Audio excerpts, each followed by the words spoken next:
जीते जी राम का नाम ले लो, जीते जी भगवान का भजन कर लो, जीते जी शिव मंदिर चले जाओ, जीते जी भगवत स्मरण करो, मरने के बाद का कोई प्रमाणता नहीं है।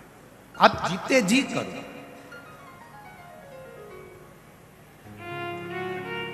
पहले जीजियों ने बहुत अच्छा एक भजन गाती थी, कभी प्यासे को पानी पिलाया नहीं, बाद अमृत पिलाने से क्या फायदा। आगे क्या है इसमें, कभी गिरते हुए को, हाँ, बाद में आंसू बहाने से क्या फायदा। मैं तो मंदिर गई, देवालय गई और पूजा करते करते मुझे ख्याल आ गया,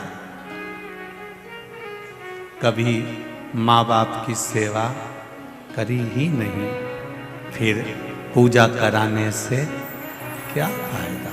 ये शरीर दिया है परमात्मा ने, बड़ा सोच समझ कर दिया है। इस शरीर का सदुपयोग परमात्मा की भक्ति में होना चाहिए। हम मना नहीं करेंगे, आपका जो मनुष्य का देह मिला है आप और हमको, तो इसको सार्थक भी तो करना पड़ेगा।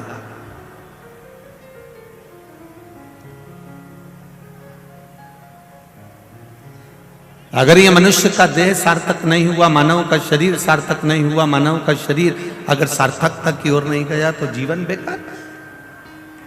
करो नौकरी, खूब दिल से करो, पर एक नौकरी मेरे परमात्मा की भी करिए, एक नौकरी मेरे भगवान की भी करिए। जब परमात्मा की नौकरी करोगे, और जो तुमने गवर्नमेंट की या प्राइवेट जो भी नौकरी करी है उसमें एक अंतर है।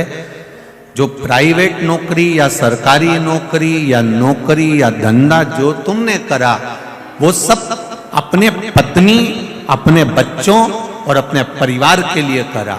जो दुकान पर बैठकर कमाते हो, क्या तुम पूरा की पूरा जो तुमने कमाया अपने ऊपर खर्च कर लेते हो? बोलो जरा, होता है ऐसा? नहीं। 10,000 रुपए कमाई करी तुमने दुकान पर बैठकर या नौकरी में, तो 10,000 तुमने अकेले अपने ऊपर खर्च नहीं करा।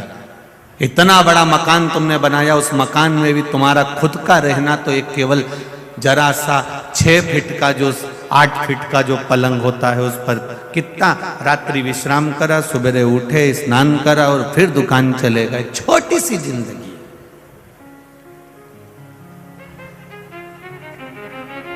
जितना कमाया तुमने उतना परिवार के लिए कमाया।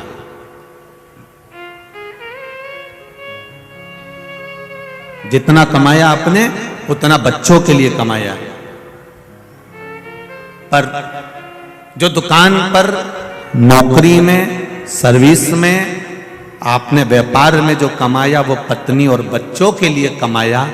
पर ये शिव महापुराण के पंडाल में बैठकर, टीवी के सामने 3 घंटा बैठकर, मोबाइल हाथ में लेकर, यूट्यूब फेसबुक पर कथा सुनकर ये जो कमाई कर रहे हो, ये कमाई तुम्हारी बच्चों और पत्नी की, परिवार की नहीं, खुद की, अपनी स्वयं की कमाई है।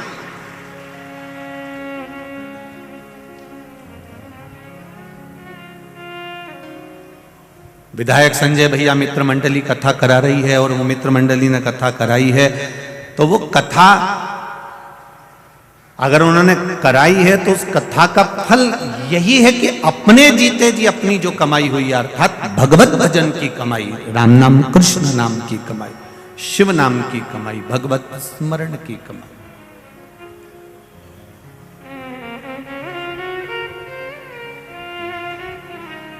शुक्ला परिवार में भी अगर बहुत हुई होंगी तो भागवत बहुत हुई होंगी। नानी बाई का मायरा भी हुआ होगा, श्याम भजन भी हुआ होगा, राम भजन भी हुआ होगा, सुंदरकांड भी हुआ होगा, रामचरितमानस भी हुई होगी, गीता का स्मरण भी हुआ होगा, सब कुछ हुआ होगा। पर पहली बार अगर शिव महापुराण की कथा मिली है और पहली बार अगर शिव पुराण की कथा हो रही है, तो शुक्ला परिवार को भी भगवान को धन्यवाद देना चाहिए कि हमने जिंदगी में कौन सा पुण्य करा होगा जो ये शिव पुराण में। ये शंकर भगवान की जो कथा मिली है, ये कोई सहज नहीं है। चारों तरफ इस ग्राउंड के जितने चारों तरफ रोड है, उस रोड पर लोग बैठ बैठ कर कथा का रस तत्व ग्रहण कर रहा है। कल भी हमारे पास में पत्र आया था, आज भी पत्र आया था, तो उसमें एक ही बात कही है कि पब्लिक बहुत ज़्यादा संख्या में आ रही है, सब अपने घर पर बैठकर कथा का रस तत्व ग्रहण करें। गुरुजी आप बोलो कि अब भीड़ बहुत हो चुका है, तो अब सब अपने अपने घर में बैठ के कथा सुने। पर हमने रायपुर में जब ज़्यादा भीड़ हो गई थी तो वहाँ से कह दिया था कि कानपुर में कथा सुन लेना। कानपुर में ज़्यादा भीड़ हो गई थी तो हमने उनसे कह दिया था तुम इंदौर में सुन लेना। अब इंदौर में भीड़ ज़्यादा हो गई तो हम कहे तुम 3 तारीख से 9 तारीख तक जो बड़ौदा गुजरात में कथा है उधर सुन लेना। पर निवेदन है थोड़ा व्यवस्थित।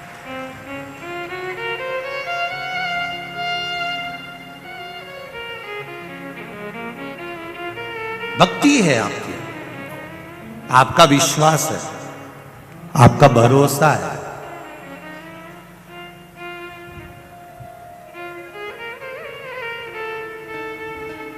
और जब विश्वास प्रबल होता है ना, तभी परमात्मा की कृपा होती है। 12 ज्योतिर्लिंग शिव महापुराण की कथा चल रही है, उसमें तीसरे नंबर के ज्योतिर्लिंग का वर्णन आता है श्री महाकालेश्वर भगवान का।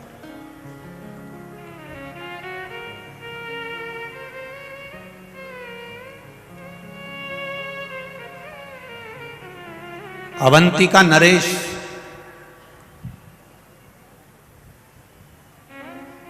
जो साधारण नहीं है महाराज,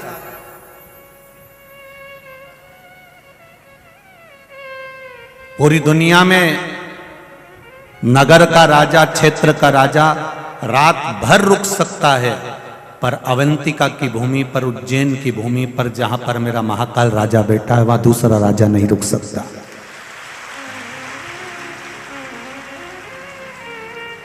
और ये उज्जैन की धरा, उज्जैन की भूमि, अवंतिका नरेश की पावन धरा आपको ये नहीं कह रही है कि ये कथा है केवल कि उज्जैन में एक राजा बैठा है तो दूसरा राजा वहां नहीं रुक सकता।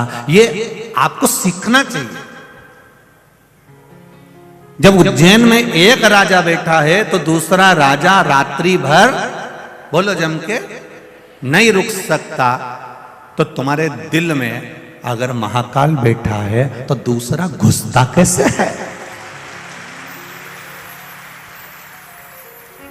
दूसरा कैसे प्रवेश कर जाएगा?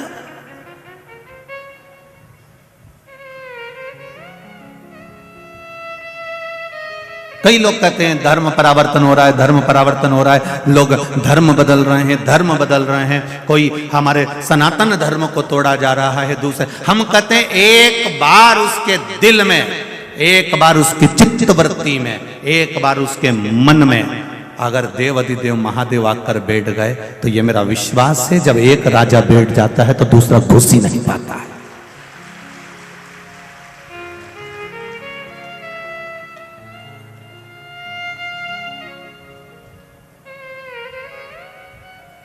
एक अगर प्रवेश कर गया तो फिर दूसरा कहां?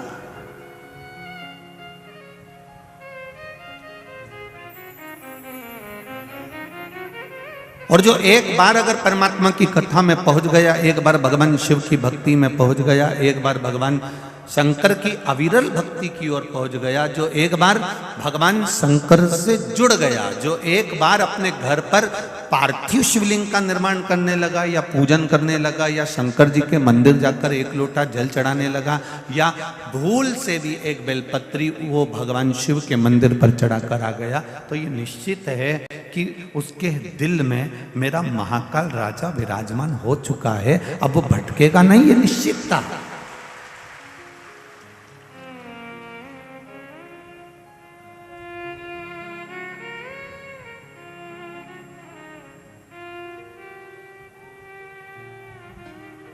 अविरल भक्ति जब आपके भीतर विराजमान हो गई तो फिर भटकना छूट गया। अपनी कीमत भी तो पहचानो कि हम कितने कीमती हैं। जितनी कीमत हीरे की नहीं है जितनी कीमत सोने और चांदी की नहीं है, जितनी कीमत किसी प्रॉपर्टी की नहीं है, जितनी कीमत किसी मॉल की नहीं है, जितनी कीमत किसी जगह की नहीं है, उससे 1000 करोड़ों गुना कीमत तुम्हारी है, क्योंकि तुम में वो बल है कि ऐसे कई प्रॉपर्टियां तुम अपने बल पर खड़ी कर सकते। ऐसे कितने हीरे और कितने सोना चांदी, अंबानियां, प्लाट, मकान, मॉल एक अकेला व्यक्ति अपने बल पर खड़ा कर सकता है। वो चेतना, वो बल परमात्मा ने तुम्हें देकर भेजा।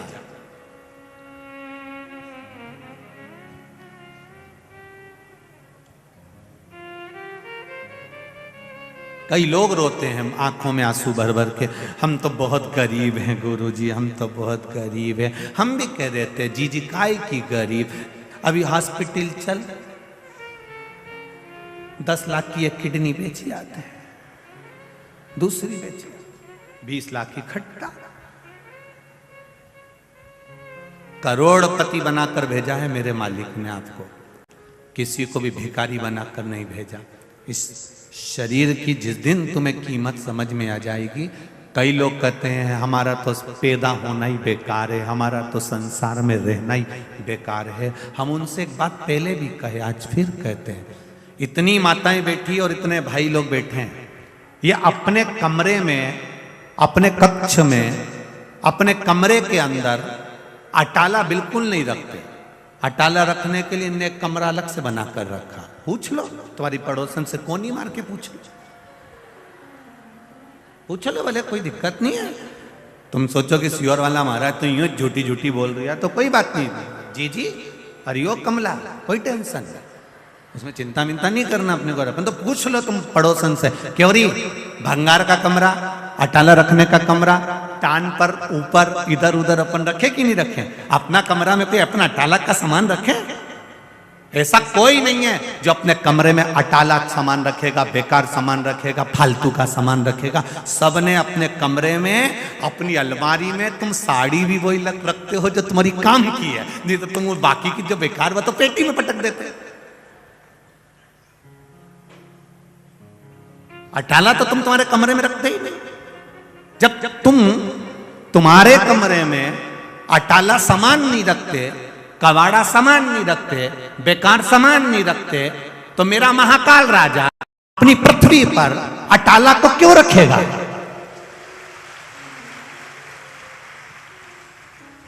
बैकुंठ भगवान विष्णु का है, ब्रह्मलोक ब्रह्मदेव का है, इंद्रलोक इंद्रदेव का है, पर मृत्यु लोक तो मेरे महादेव का है।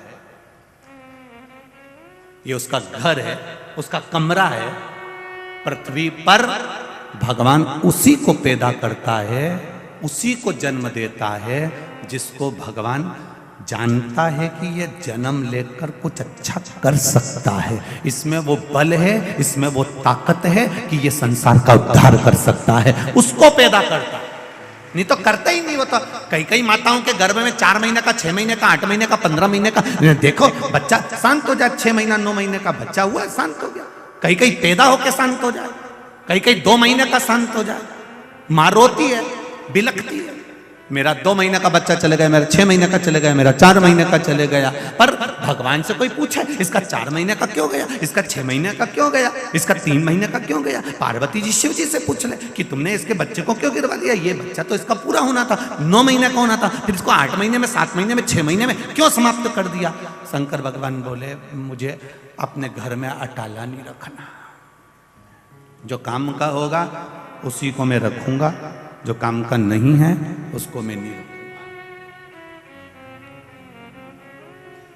कितना झगड़ा हुआ एक बार पार्वती जी का शिव जी के साथ में। शाम का समय था, पार्वती जी भगवान शंकर जी के साथ में घूमने निकली थी। भ्रमण करते करते माता पार्वती जी ने एक बच्चे को देखा जिसके हाथ विकलांग थे, हाथों से विकलांग था। सारे बच्चे नदी में कूद कूद कर नहा रहे थे, तालाब में कूद कूद कर नहा रहे थे, ये बेचारा घाट पर बैठा हुआ, हाथ विकलांग थे, तो ये बेचारा देख रहा था। पार्वती जी को दया आ गई। पार्वती जी ने कहा भोलेनाथ ये बेचारे के हाथ आप देख क्यों नहीं देते? कितना दुखी हो रहा है, इतना सा बच्चा हो रहा, कितना दुखी हो रहा है। शिव जी बोले नहीं पार्वती, ब्रह्मा जी ने लिखा है इसके भाग्य में पूर्व का अगर कोई कर्म होगा उसके कारण बस इसको तकलीफ भोगना पड़ रही है, तो मैं हाथ नहीं दे सकता। पार्वती जी आई कैलाश पर, उन्होंने भोजन करना बंद कर दिया। शंकर भगवान ने कहा पार्वती कुछ भोजन करो। नहीं, जब तक उस बच्चे के हाथ नहीं आ जाते तब तक मैं भोजन नहीं करूं। शंकर जी बोले पार्वती थोड़ा समझो, किसी कारण बस देना होता तो मैं खुद दुख काट देता, मैं दे देता, परंतु नहीं। पार्वती जी बोली मेरे कहने पे देना पड़ेगा। शिव जी ने कहा ठीक है। शंकर भगवान ने तथास्तु करा, उसके दोनों हाथ अच्छे कर दिए। दूसरे दिन वो नदी में नहाने गया, तालाब में नहाने गया। जैसे ही नदी तालाब में नहाने गया, दूसरे जो बच्चे पानी में तैर रहे थे, दूसरे बच्चे जो पानी में नहा रहे थे, नहाते नहाते उन बच्चों को दूसरा जो जिसको माता पार्वती के कहने पर देवाधिदेव महादेव ने हाथ दिया था,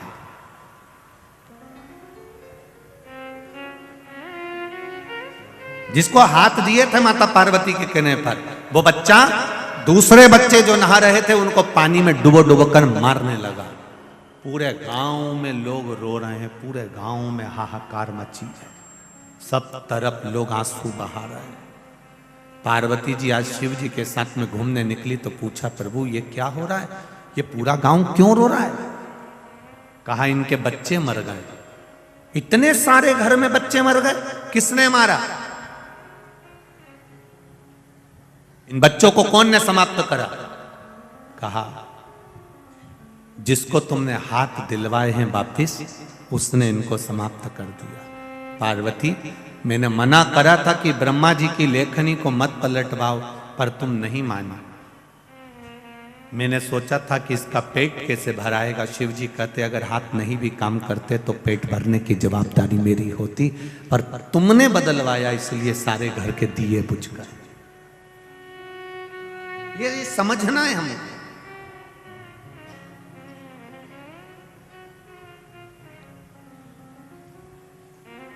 आप कितने कीमत वाले हो,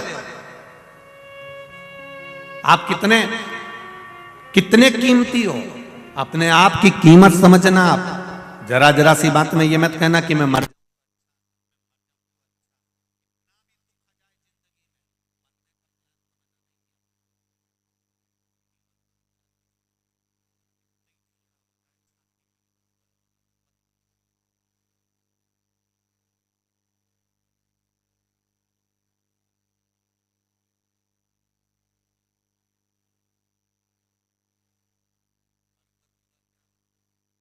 मरने के बाद क्या वापस दूसरी बार मनुष्य का शरीर मिल जाएगा क्या? नहीं। ये मानव का जो शरीर मिला इसकी कीमत समझो, और जिस दिन इसकी कीमत तुम्हें समझ में आ गई, जिस दिन इसकी कीमत तुम्हारे जीवन में समझ में आ गई, फिर आपको जीवन में कभी दुख नहीं होगा।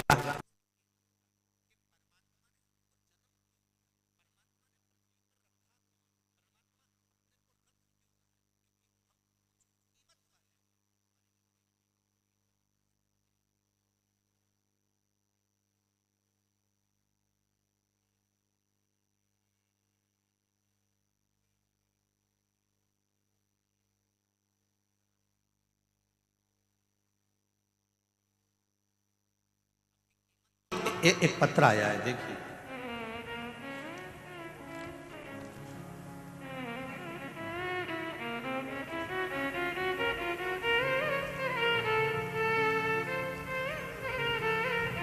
संगीता शांताराम खराड़े, महाराष्ट्र, चुन्नर तालुका गांव।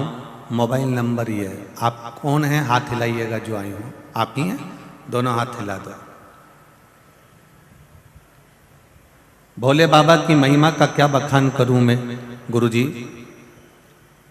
मेरे कैंसर जैसी भयानक बीमारी को ठीक कर दिया है बाबा ने। बाबा के पंडाल में बाबा को धोख लगाने के लिए आई हूं। बाबा, आपने कहा था कि शंकर की शिव महापुराण में जाकर उसने अगर कैंसर की गठान हो गई थी जो 5 साल से थी, जिसका पता 2021 में चला, जो कि सीटी स्कैन कराई तो डॉक्टर ने बोला यह 3rd स्टेज पर पहुंच गई है। इंद्राणी अस्पताल में दिखाया था, तब हमने डॉक्टर के कहे अनुसार 28 रेडिएशन कराए और 3 रेडिएशन ऊना में हुए, 5 किए। इस बीच मुझे कोरोना भी हो गया। फिर हमने डॉक्टर को दिखाया तो 40 दिन के बाद फिर सीटी स्कैन हुआ। डॉक्टर ने बोला कि कैंसर पूरे शरीर में फैल गया है और पूरे शरीर में कैंसर फैल गया है और शरीर के सब अंग खराब हो गए हैं। इस सब का अब कोई इलाज नहीं है, खर्चा भी बहुत हो जाएगा, 4-5 लाख का, बचना तो निश्चित नहीं है।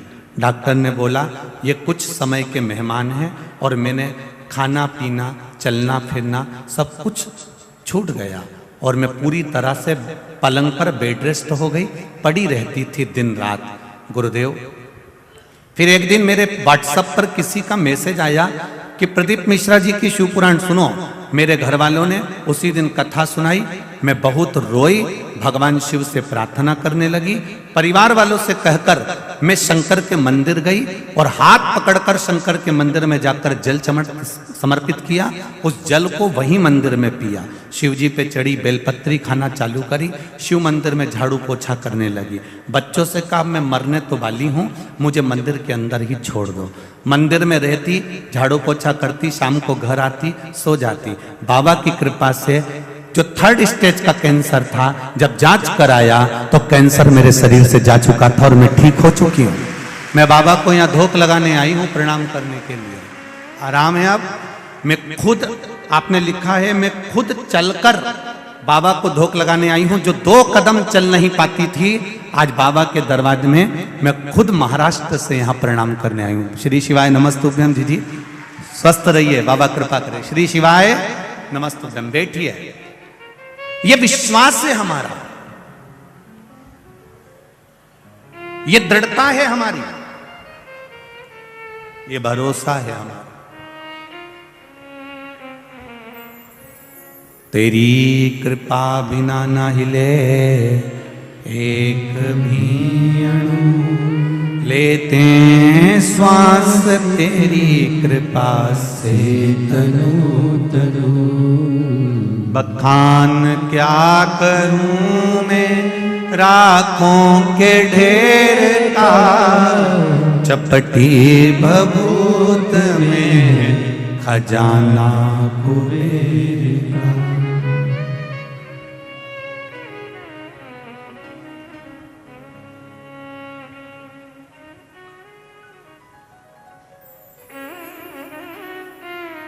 कोई ने एक मैसेज में लिखा, उसने हमको बताया कि गुरुदेव, लोग कह रहे हैं कि बताओ रोड पर लोग बैठे हुए हैं, उनको आज दिख तो है ही नहीं रहा।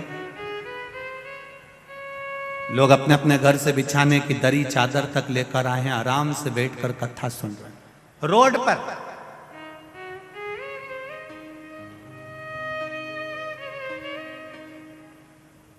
ये इंदौर के इतिहास की पहली कथा है जहां रोड पर बैठकर लोग कथा श्रवण।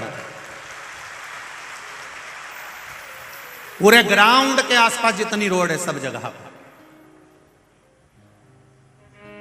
उन्होंने कहा गुरुदेव, ये रोड पर बैठे हैं, ना दिख रहे हो आप, कथा का रस तत्व सुन रहे हैं, इसका क्या फल है? हमने कहा हमारे पूर्वजों ने एक बात हमको सिखाई थी, अभिषेक करने भले शंकर जी के पास एक अकेला व्यक्ति बैठ जाए, हजारों के लोग अगर अभिषेक का लाभ लेना चाहते हैं तो हमारे पूर्वजों ने सिखाया है कि जो जलाधारी ऊपर रहती है, जिसमें जल डाला जाता है, श्रृंगी से पानी चढ़ाया जाता है, उसमें एक डोरा बांध दिया जाता है। वो डोर जितना लंबा चले जाता है, उसको लोग जितना स्पर्श कर लेते हैं, उतना उस अभिषेक का फल जितना जजमान को मिल रहा है उतना ही उसको भी प्राप्त होता है। ये शिवपुराण हमारे पूर्वजों ने हमको सिखाया है। कल कथा में था, बेलपत्री का मात्र स्पर्श ही हमको सुख दे गया। बेलपत्री का केवल स्पर्श तो जितने लोग रोड पर बैठकर कथा सुन रहे हैं, ये मत सोचना कि हमें दिख नहीं रहे हो, हमें पोथी का दर्शन नहीं हो रहा, तुम चिंता ना करो। आप शिव महापुराण का जो अभिषेक चल रहा है, शिव महापुराण की जो 3 घंटे की कथा चल रही है, उसकी डोरी आपके हाथ में है, आपको उसका फल जरूर मिलेगा, ये निश्चितता। जितने टीवी के सामने सुन रहे, जितने मोबाइल पर सुन रहे, इसका फल आपके भाग्य में, आपके अनुसार। ये माता ने लिखा कि कैंसर जैसी बीमारी, अब 3rd स्टेज का अगर व्यक्ति को कैंसर है, वो पलंग से नहीं उठ पा रहा है, पलंग नहीं छोड़ पा रहा है, जो पड़ा हुआ है, उसने सुन ली कथा में कि शंकर जी के मंदिर जाओ, 1 लोटा जल चढ़ाओ। ना ये सीओर वाले से कभी मिली, ना सीओर वाला इनसे मिला, क्योंकि इतने लोग आते हैं, किस किस से मिलोगे, कहां मिलना।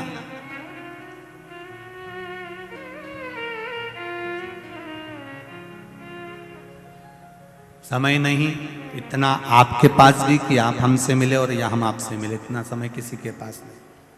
केवल आप लोगों का जो भाव है इन पत्रों के माध्यम से आ जाता है, वो भी जितने पढ़ाते हैं पढ़ लेते हैं, बाकी के यहाँ पर रखे रहते हैं। इंदौर वालों के लिए छोड़ के चले जाएंगे, बाद में तुम पढ़ते रहना, आराम से बैठकर निकालते रहना। उसमें मोबाइल नंबर भी है, सबसे बात भी कर लीजिए। खुशी जीवन की आपको। उज्जैन के महाकाल बाबा का 3 ज्योतिर्लिंग का जो वर्णन किया गया, यह साधारण नहीं है मेरा महादेव। उज्जैन महाकाल राजा जहां बैठे हैं, उसमें दूसरा राजा प्रवेश नहीं कर सकता। उसी तरह जिसके दिल में शिव आकर बैठ गए, फिर दूसरे धर्म का व्यक्ति चाहे कितना भी लोभ दे दे, कितना भी उसको लालच दे दे, वो जाता ही नहीं है, चलता ही नहीं जाएगा।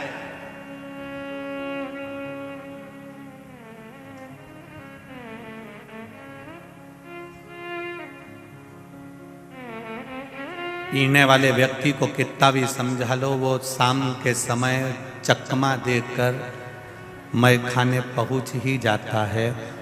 जिसके भीतर शिव महापुराण की कथा का रस, नशा एक बार हो जाता है, वो ये नहीं देखता कि अंदर बैठकर कथा सुन रहा हूं कि बाहर बैठकर, उसको तो केवल अपनी मस्ती में कथा का लाभ ले रहा है, उसको मतलब नहीं है।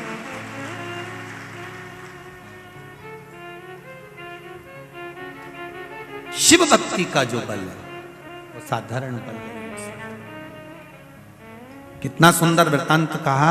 अवंतिका नगरी में एक ब्राह्मण रहता था।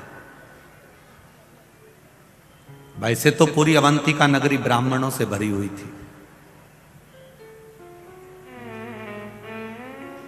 संपूर्ण अवंतिका नगरी, मेरे महाकाल की नगरी उज्जैनी ब्राह्मणों से भरी पड़ी हुई थी। कहते हैं काशी में और उज्जैनी में, ये 2 जगह पर सबसे ज्यादा ब्राह्मण जन निवास करते थे, और उज्जैनी पूरी ब्राह्मणों से भरी पड़ी हुई थी। एक ब्राह्मण उस उज्जैनी, सारे ब्राह्मण कर्मकांडी थे, पूजन करते थे, अर्चना करते थे, संध्या करते थे, भगवत भजन करते थे, स्मरण करते थे, भगवान से लाड लड़ाते थे, शिव आराधना में लगे रहते थे, भगवान की अविरल भक्ति में लगे रहते थे, सब शिव में डूबे हुए, सभी शंकर भगवान में डूबे हुए।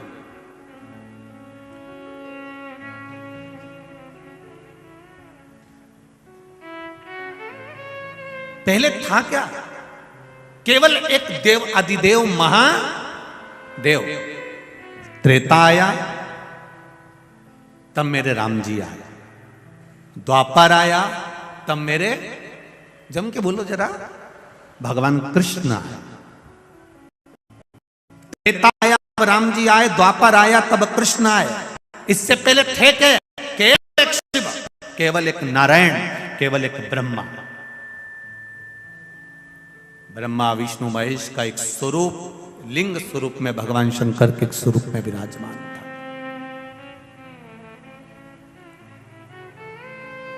अब पूरे अवंतिका में ब्राह्मण ही ब्राह्मण, एक ब्राह्मण एक ऐसा था जिसको वेद की प्रियता थी, जिसको भजन की प्रियता थी, जिसको भक्ति की प्रियता।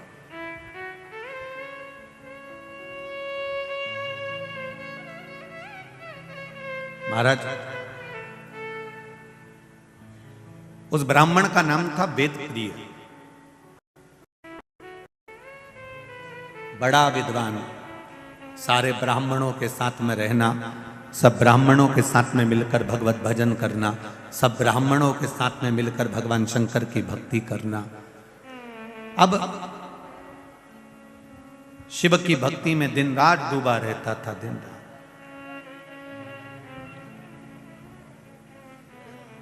उसी समय पर रत्नमाल पर्वत पर एक राक्षस हुआ जिसका नाम दूषण है। क्या नाम था? दूषण नाम का राक्षस। ये अवंतिका से 2 योजन की दूरी पर रहता था।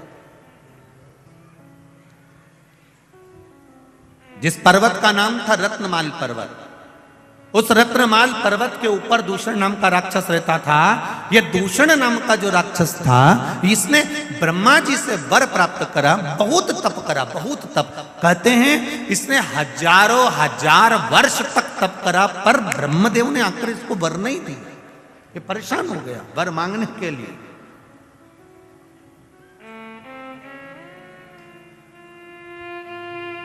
आखिरी में ब्रह्मा जी को फिर आना पड़ा और ब्रह्मा जी ने कहा, मांग तुझे क्या चाहिए? तो उसने एक बात कह दी, अगर देना चाहते हो तो मुझे दीजिए कि मेरे प्राण न छूटे। ब्रह्मा जी ने कहा, यह तो हो नहीं सकता कि तू मरेगा नहीं, मरना तो पड़ेगा। जन्म लिया है, मृत्यु लोक में आए हो, इस पृथ्वी पर अगर जन्मे हो तो मरना निश्चित है। यह आपको पहले भी कथा में कहा कि बादाम खाओगे तो भी मरोगे, नी खाओगे तो भी मरोगे, रोटी खाओगे तो भी मरोगे, नी खाओगे तो भी मरोगे, कथा सुनोगे तो भी मरोगे, नी सुनोगे तो भी मरोगे। हाँ, कहीं का महाराज तुम्हें गारंटी दे दे कि तुम कथा सुनोगे तो नहीं मरोगे, तो हमको भी मिला देंगे, हम और 25-50 साल ज्यादा कथा और बात चलेंगे, उसमें क्या दिक्कत? कथा सुनोगे तो भी मरना और नहीं सुनोगे तो भी मरना। बस अंतर केवल इतना सा है कि जैसे तुम भजन कर कर कथा सुनकर अगर मरे तो बिल्ली अपने मुख से अपने बच्चे को जैसे पकड़ती है, साथ घर लेकर जाती है, वो बच्चा सुरक्षित रहता है। और बिल्ली अपने मुख से चूहे को पकड़ती है, चूहा मर जाता है। उसी तरह जो भगवान शंकर की भक्ति कर कर, राम कृष्ण की भक्ति कर कर, परमात्मा का भजन कर कर जो मरता है, वो बिल्ली के बच्चे जैसा बचकर बैकुंठ का राज करता है, बैकुंठ का सुख भोगता है। और जो परमात्मा की भक्ति में नहीं डूबा, केवल शरीर को सुंदर बनाया, अच्छा अच्छा कपड़ा पहना, खूब परफ्यूम लगाया, 2 घंटे तक धागे से सेट कराया, जिसने अपनी जिंदगी पूरी केवल ऐश और आराम में निकाल दी, कभी मुख से राम नहीं किया, कभी मुख से कृष्ण नहीं किया, कभी मुख से शिव नहीं किया, कभी अपने बुजुर्गों का सम्मान आदर नहीं करा, कभी घर के बड़ों के सत्कार में खड़े नहीं हुए, फिर इनकी जिंदगी वो चूहे जैसी होती है जो कभी भी निपटता है तो बड़ा भयंकर निपटता है, बड़ा भयंकर।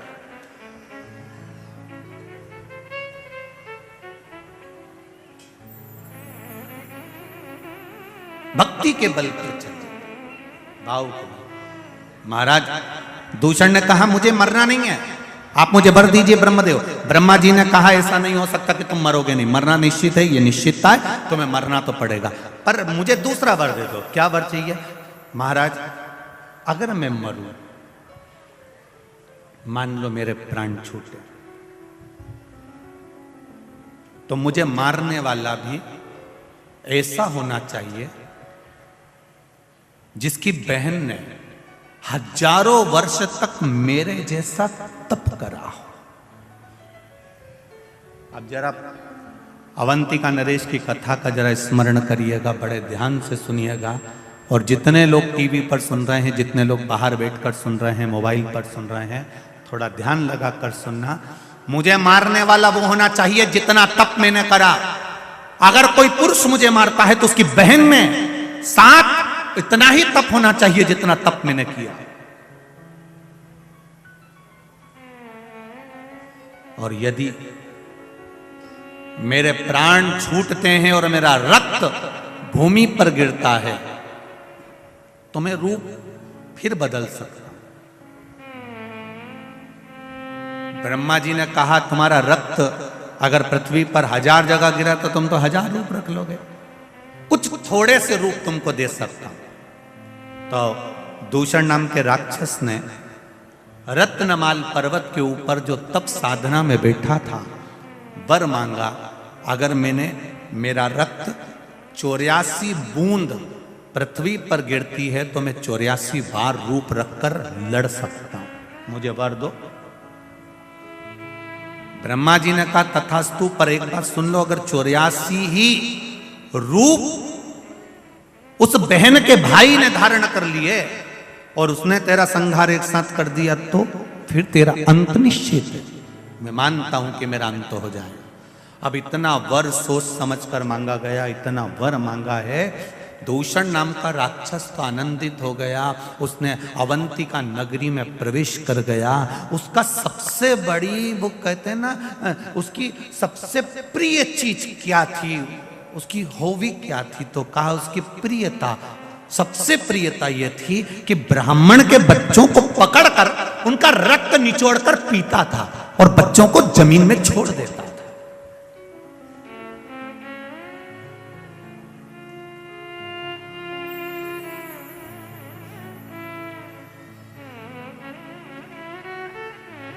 कई लोग कहते हैं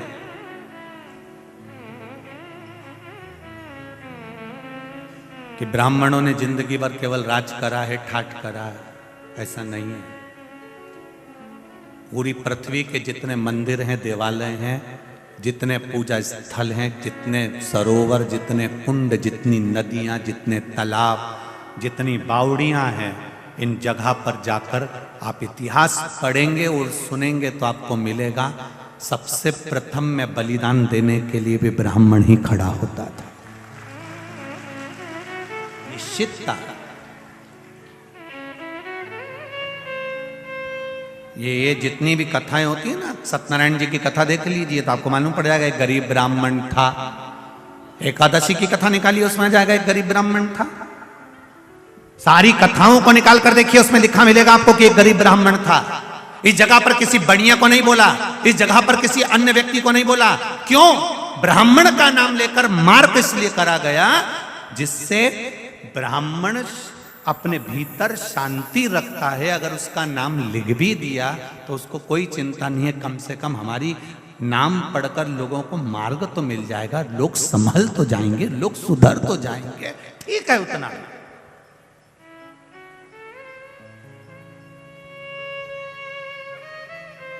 उसने किसी से ऑब्जेक्शन नहीं करा कि हमारा नाम यहां पर क्यों लिखा, सत्यनारायण जी की कथा में हमारा नाम क्यों आया, गरीब ब्राह्मण का नाम क्यों आया, हमारा नाम क्यों आया। उससे कथा, देवराज नाम का ब्राह्मण, शिव महापुराण, बिंदुक नाम का ब्राह्मण, शिव महापुराण, आत्मदेव नाम का ब्राह्मण, श्रीमद् भागवत कथा, देव नाम का ब्राह्मण, विष्णु पुराण।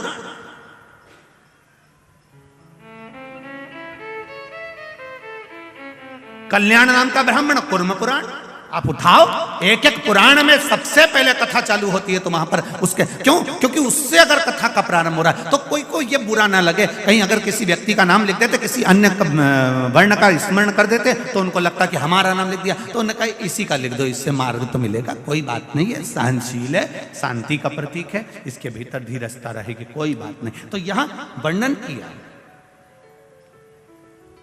वेद प्रिय नाम का ब्राह्मण और इस दूषण नाम का राक्षस रत्नमाल पर्वत से नीचे आया। नीचे आकर अवंतिका में प्रवेश कर गया। अवंतिका में प्रवेश करते करते उसने तुरंत ब्राह्मण के बच्चों को रूप धर कर जाता था। ब्राह्मण के घर में खूब बड़ा शास्त्री बनकर जाता था और ब्राह्मण के बच्चों को कहता था कि मैं तुमको विद्या दूंगा, आपके बच्चों को मेरे साथ में लगाइए। और ब्राह्मण के बच्चों को जब विद्या अध्ययन के भाव से लेकर जाता था, उनको बाहर निकलकर निचोड़ कर रक्त पी जाता था। सारे ब्राह्मणों के घरों में रोज का हाहाकार मचा होता था, रोज रोते थे, रोज आंसू ढलते थे, प्रतिदिन शव निकलते थे। बिलखते लोग।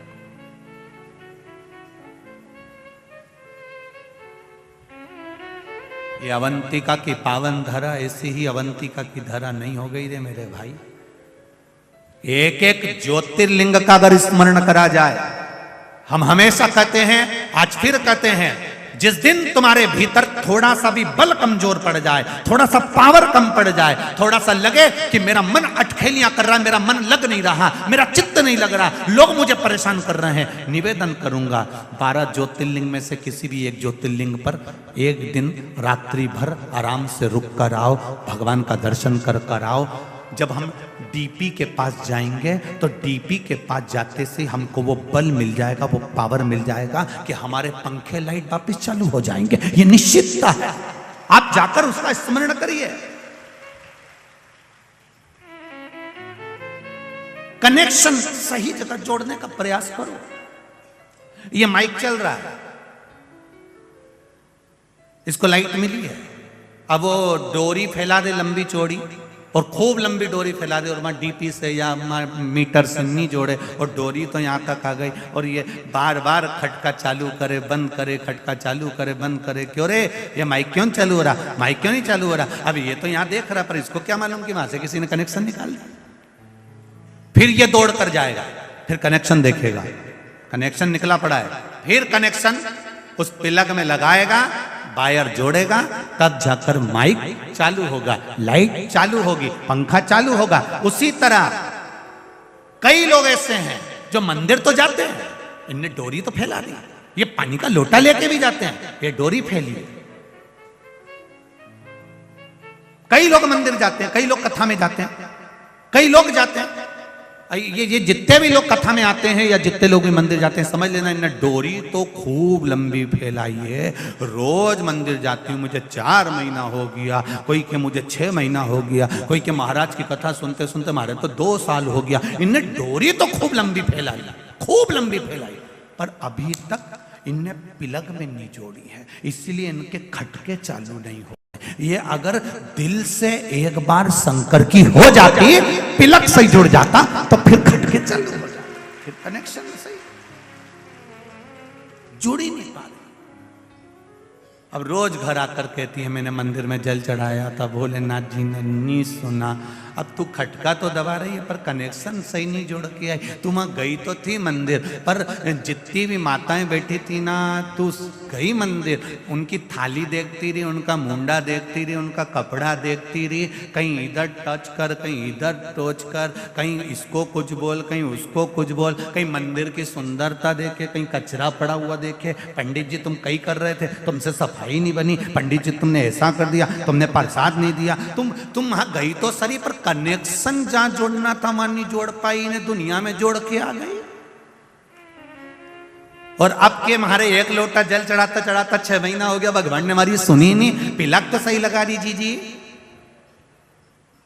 सही कनेक्शन कर लेती तो लाइट चालू, पंखा चालू, माइक चालू, तो कनेक्शन नहीं जोड़ पाई। जा जरूर रही है, डोरी तो बहुत लंबी फैलाई तूने, मना नहीं, कनेक्शन जोड़ना पड़ेगा।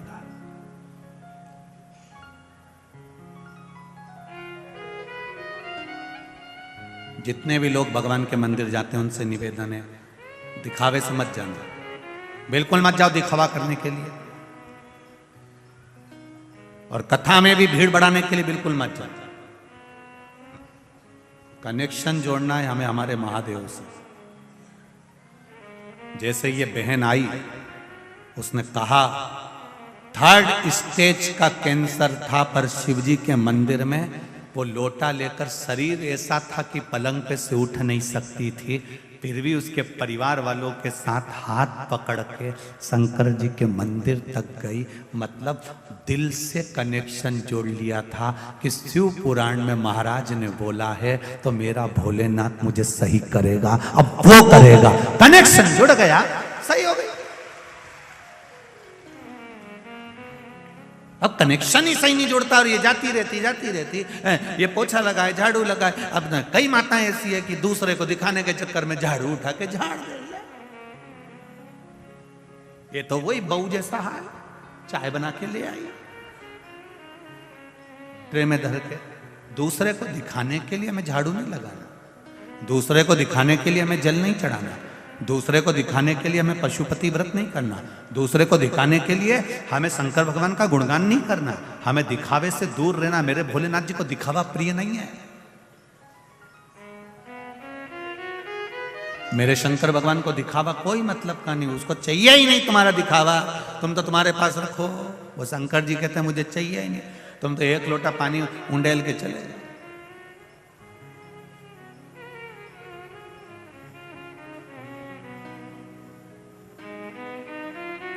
मेरे राम जी महाराज अपने मंदिर में बैठते हैं, दिन भर में एक बार तैयार होते हैं। मेरे कन्हैया मंदिर में बैठते हैं, दिन भर में एक बार तैयार होते हैं। मेरे भगवान विष्णु मंदिर में बैठते हैं, दिन भर में एक बार तैयार होते हैं। दत्तात्रेय भगवान मंदिर में बैठते हैं, दिन भर में एक बार तैयार होते हैं। देवी मैया मंदिर में बैठती है, दिन भर में एक बार तैयार होती है। केवल 33 कोटि देवी देवता में केवल एक महादेव है जो जितनी बार जल चढ़ाने आता है उतनी बार तैयार कर कर जाता है, श्रृंगार कर। क्यों, किस लिए? कहीं कहीं पंडित जी कह देते हैं मैंने अभी श्रृंगार करा है, पानी मत चढ़ा देना, पर कहीं कहीं की रहती है मैं तो चढ़ाऊंगी जा। यहां शिवपुराण कह रही है सारे देवी देवता एक बार तैयार होकर बैठ जाते हैं, मेरा महादेव दिन भर तैयार होता है, 24 घंटे तैयार होता है। क्यों तैयार होता है? स्कंद पुराण में कहा वेद व्यास जी ने कि शंकर भगवान बार बार तैयार इसलिए होते हैं, वो अपने भक्तों को बल प्रदान कर कर कहते हैं कि हिम्मत मत हारना, दुनिया के लोग तेरे करे धरे पर पानी छोड़कर जाएंगे तो फिर तैयार होकर आगे बढ़ जाना।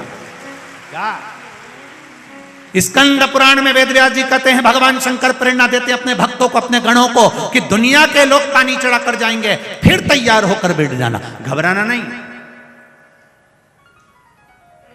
फिर तैयार हो जाए। एक बार कहीं का गिराएगा, 2 बार नीचे गिराएगा, 3 बार नीचे गिराएगा, बार बार पांव पकड़ कर गिराएगा, कितनी बार। वो एक संत की कथा आती है, संत महाराज स्नान कर कर आ रहे थे, ऊपर बैठा हुआ व्यक्ति ने ईर्ष्या भाव से संत के ऊपर थूक दिया, पान खा के बैठा था, थूक दिया, संत वापिस चले गए, फिर नहाया, उसने फिर थूक दिया, वो फिर गए, फिर नहाए, फिर थूक दिया, खूब थूका, आखिरी में मुंडा में पान खत्म हो गया। अब बापड़ा थूक के बता, अब और थूकता रहा तो मुंडा में थूक ही खत्म हो गया। अब उसको पानी पीने की जरूरत पड़ रही, पानी भी नहीं, नीचे आ गया। संत के चरणों में आकर बोला गुरुदेव मैंने आपके ऊपर इतना थूका, इतने अपशब्द कहे, इतनी गालियां दी, इतनी आड़ा टेढ़ा बोला, इतना थूका, गुरुदेव आपको बुरा नहीं लगा? गुरुजी ने उसके चरणों को प्रणाम करा, रोज गंगा की एक डुबकी लगाता था, बापड़े तेरे चक्कर में 100 लग गई, तेरे चक्कर में ये 100 डुबकी लगी, नहीं तो मैं कभी नहीं लगाता, इतनी डुबकी तो कभी नहीं लगाता, पर तू थूकता था, मैं स्नान करने जाता था, मेरे मालिक ने कितनी कृपा कर दी कि मुझसे 100 डुबकियां लगवा ली। यही विचार हमारे भीतर आना चाहिए, हारना नहीं। एक बार अगर पानी चढ़ाकर चले गया, दूसरी बार मेरा भोलेनाथ फिर तैयार है, फिर पानी चढ़ाया फिर तैयार है, फिर पानी चढ़ाया फिर तैयार है।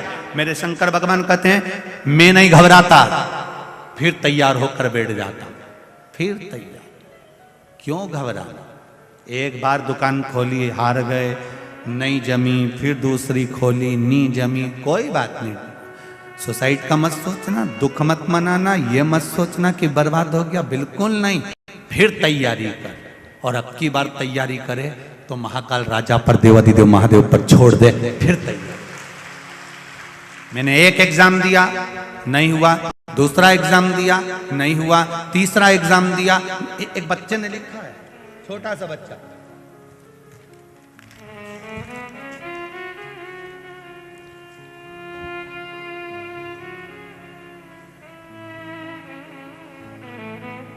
आयुष सुनेरे मेरा नाम है। आयुष कहीं बैठे हो बेटा? आप ही हो? श्री शिवाय नमस्तुभ्यम, हर हर महादेव, दोनों हाथ हिला दो एक बार।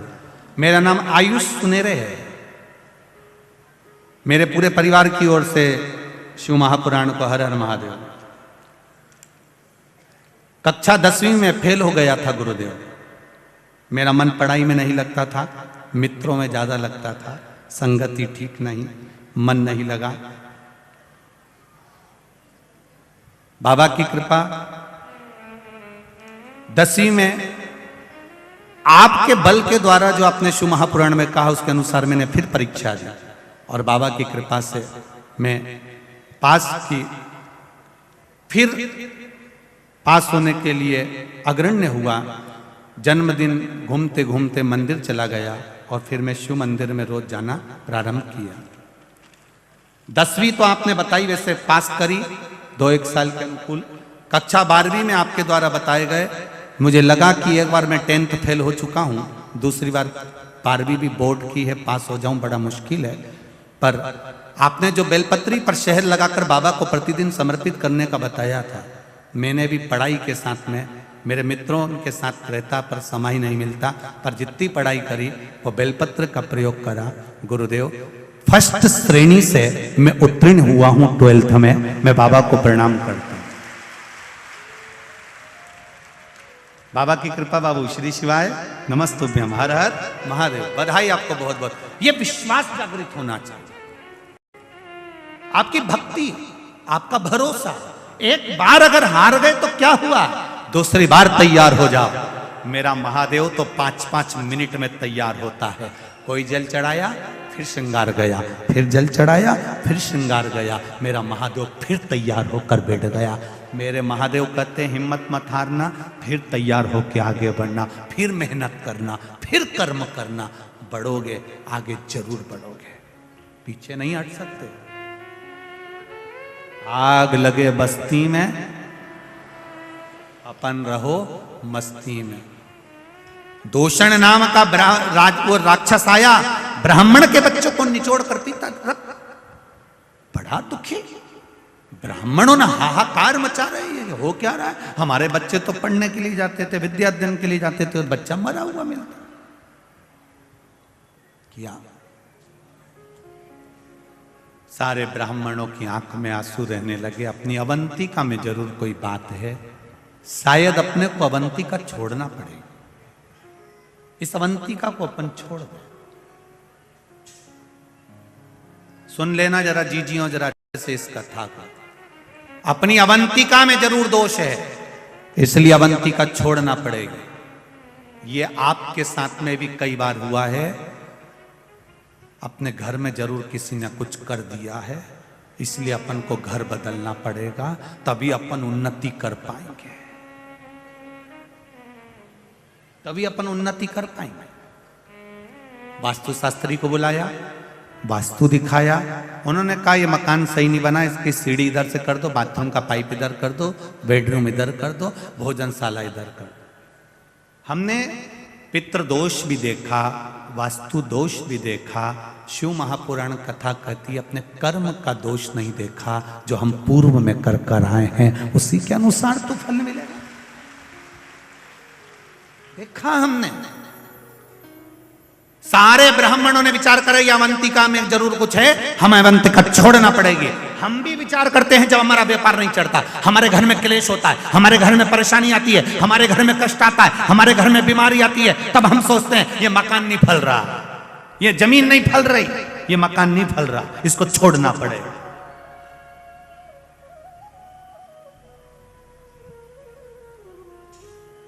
ये दुकान नहीं फल रही, दुकान छोड़ना पड़ेगा।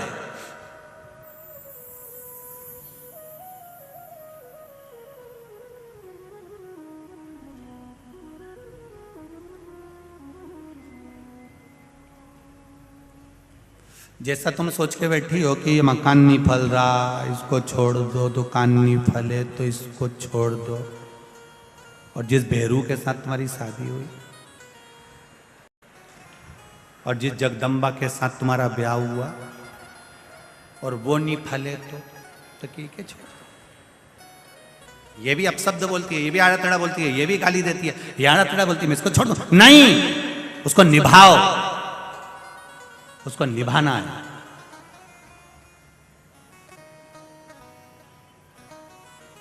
उसको निभाना। भगवान किसी को भी बुरा बनाकर पैदा नहीं करता संसार में। अभी कथा में कहा किसी कवाड़े को भगवान ने जन्म नहीं दिया, वो किस्मत वाले को जन्म दिया। और तुम्हारा विवाह जिसके साथ हुआ है वो नारी भी किस्मत वाली है, और आपका विवाह जिस पुरुष के साथ हुआ है वो पुरुष भी किस्मत वाला है, साधारण नहीं हो सकता। ये दुनिया में दोष है जो आपको दोष बता देते हैं कि ये इसके कदम पड़े तब से ऐसा हो गया। कई माताएं कह देती है इसका पांव पड़ा जब से हम बर्बाद हो गए, इसका चरण पड़ा जब से ऐसा हो गया। नहीं नहीं नहीं नहीं नहीं,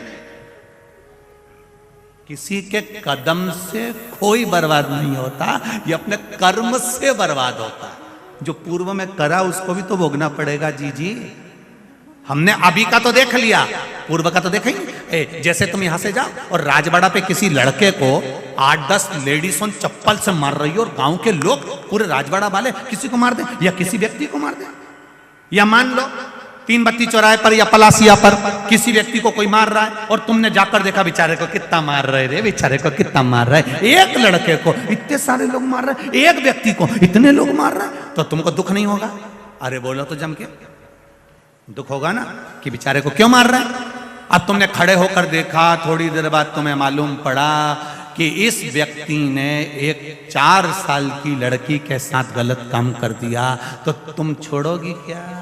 तुम भी फिर चप्पल उठा के तो 2-4 तो और दे जा में दे दर। अभी तक तुमको मालूम नहीं था कि इसने गलत काम किया, अब तुम्हें मालूम पड़ा, तब तुमने उसको चप्पल से मारा, तब तुमने उसको अपशब्द कहा, तब तुमने उसको 2 थप्पड़ मारे। उसी तरह हम पूर्व में क्या कर आए हैं यह हमको अभी तक नहीं मालूम है। जब हम कर्म का भोग भोगते हैं तब भगवान से कहते हैं मैंने कौन सा कर्म किया होगा।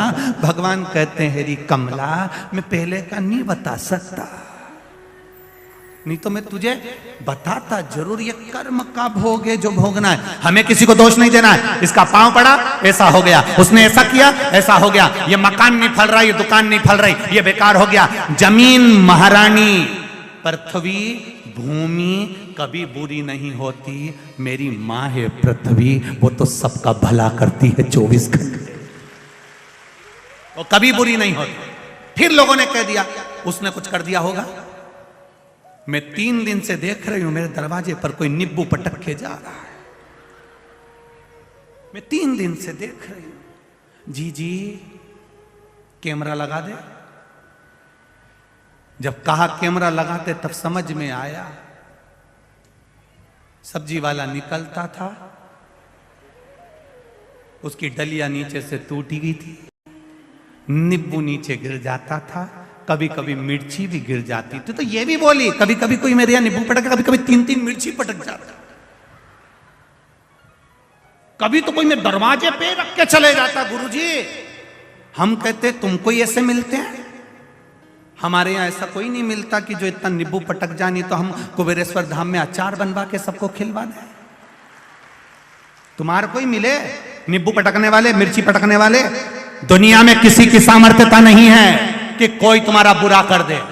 अगर बुरा करने वाले होते तो सबसे पहले अंबानी और टाटा को छोड़ देते, उन्हीं पर करके बैठ जाते। कौन छोड़ता? जो बड़े बड़े पद पर बैठे हैं, औहदे पर बैठते हैं, थोड़ी सी विद्या करते उनको निपटा देते। पर वो भी तो अपनी जिंदगी जी रहे हैं। ना कोई तंत्र है, ना कोई मंत्र है, ना कोई विद्या है, यह हमारे कर्मों का खेल है, उसको हमें भोगना है, उसके अनुसार हम भोग रहे हैं। इसलिए उस कर्म के खेल को समाप्त करने के लिए केवल एक सार है। मेरे गोस्वामी तुलसीदास जी ने कहा कलयुग केवल नाम धारा। भगवान का नाम लिए जाओ, भजन किए जाओ। जब बार बार बार बार भजन करोगे, जैसे चप्पल काट रही है तो उसको रोज रोज रोज रोज पहनो। एक बार काटेगी उसके बाद काटेगी। अरे बोलो तो जम के, जूता काटेगा रोज पहनो, रोज पहनो। एक बार छाला होगा, एक बार कटेगी, तो अपन क्या 800 रुपए की चप्पल फेंक देंगे? काट गई आज के बाद नहीं पहनूंगी जा। तो दूसरी तैयार बैठी है, देवरानी ने कह दिया जीजी मैं पहन लूं, नहीं काय को पहन लेगी, मैं ही पहनूंगी, भले काटे, काटने दो। एक बार काटेगी, 2 बार काटेगी, 3 बार काटेगी, रोज रोज काटेगी, फिर छाले वाली जगह भी प्लेन हो जाएगी और चप्पल पहन के फिर अपन मटक। क्या कर लेगी फिर चप्पल अपना, क्या बिगाड़ लेगी? उसी तरह एक बार दुख आएगा, 2 बार दुख आएगा, 3 बार दुख आएगा, 1 बार कष्ट आएगा, 2 बार कष्ट आएगा, 3 बार कष्ट आएगा। कितनी बार भगवान देगा? तुम भजन करते जाओ, करते जाओ, करते जाओ, भजन के बल पर वो कष्ट भी मिट जाएगा। महादेव कहेगा आजा अब मैं तुझे गले लगा लेता। कितना देगा? दे दे, करो भजन। दूषण ने उपद्रव मचाया, ब्राह्मणों ने सोचा अवंतिका छोड़ दो। तब वेद प्रिय ब्राह्मण के पास सूचना गई, सारे ब्राह्मण अवंतिका छोड़ रहे हैं। वेद प्रिय ने कहा अवंतिका क्यों छोड़ना? ये अवंतिका तो हमारी जान है, ये पृथ्वी, ये घर, ये मकान हमारा है। हम लोगों के कहने पर इसको कैसे छोड़ दें? घर नहीं फल रहा, किसी ने कह दिया घर नहीं फल रहा, तुमने घर छोड़ दिया। अब किराए के मकान में रह रहे हो, घर बेचकर जो पैसा मिला था सारा के सारा बर्बाद हो गया। अब कर्जे में लदालूम हो गए, मकान भी किराए का, दुकान भी किराए की, सब किसी के कहने पर छोड़ दिया तुमने कि मकान अच्छा नहीं है छोड़ दो, दुकान अच्छी नहीं है छोड़ दो। मत छोड़ना, आखिरी दम तक मत छोड़ो, पड़े उसी में चलाते नहीं छोड़ी।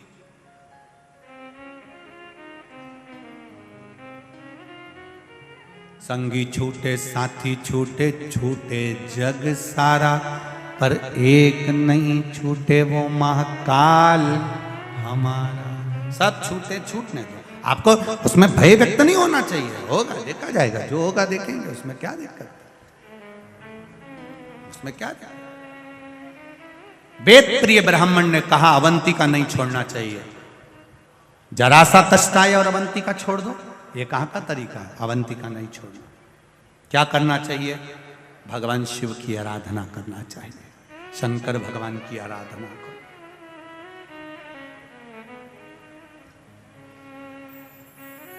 शिव की आराधना,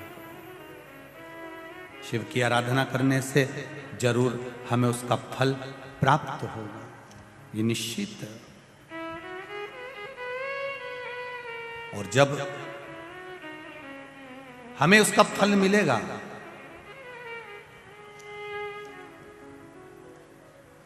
और उसका आनंद हमको अवश्य प्राप्त होगा, ये निश्चित है। करो आप शिव की आराधना। कहा भगवान शंकर की आराधना करना तो हम तो पहले से कर रहे हैं। ब्राह्मण बोले रोज भगवान का आराधना करते, रोज पूजन करते, रोज अभिषेक करते, रोज अर्चना करते, फिर करो। वेद प्रिय ने अपने पुत्र को बुलाया, बेटा जाओ। वेद प्रिय ने कहा पुत्र आप जाओ और जाकर जरा मिट्टी लेकर आओ, पार्थिव शिवलिंग का निर्माण करेंगे। थोड़ा मिट्टी लाइए, पार्थिव शिवलिंग बनाना है। जाओ, चले।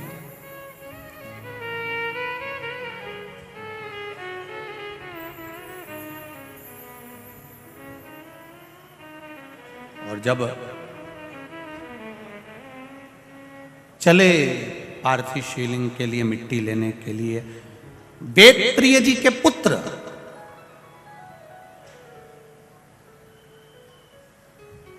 हरप्रिय आज माटी लेने के लिए जा रहा है।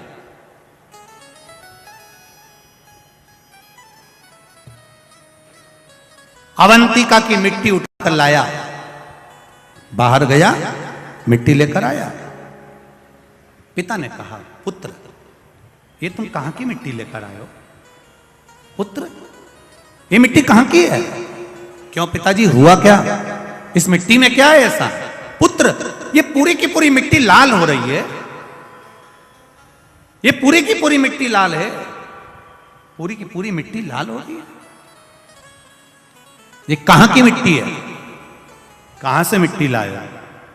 कहा पिताजी आपने कहा था कि अवंतिका की मिट्टी बाहर जाओ और मिट्टी लेकर आओ, मैं तो मिट्टी लेकर आ गया। ये मिट्टी मुझे नहीं मालूम लाल काय से हो रही है। इतने में पास में बैठा हुआ एक ब्राह्मण कहता है, वेद प्रिय जी, अभी आपको कहा था कि ब्राह्मणों के बच्चों के रक्त गिर रहे हैं, पूरी पृथ्वी लाल हो जा रही है, अवंतिका लाल हो जा रही है, जरूर इस पे भी रक्त गिरा होगा। उन्होंने वेद प्रिय ने हर प्रिय को कहा, हर प्रिय इस मिट्टी को वापस बाहर फेंक दो, श्रेष्ठ जगह की मिट्टी लेकर आओ, जो अच्छी मिट्टी हो वो लेकर आओ।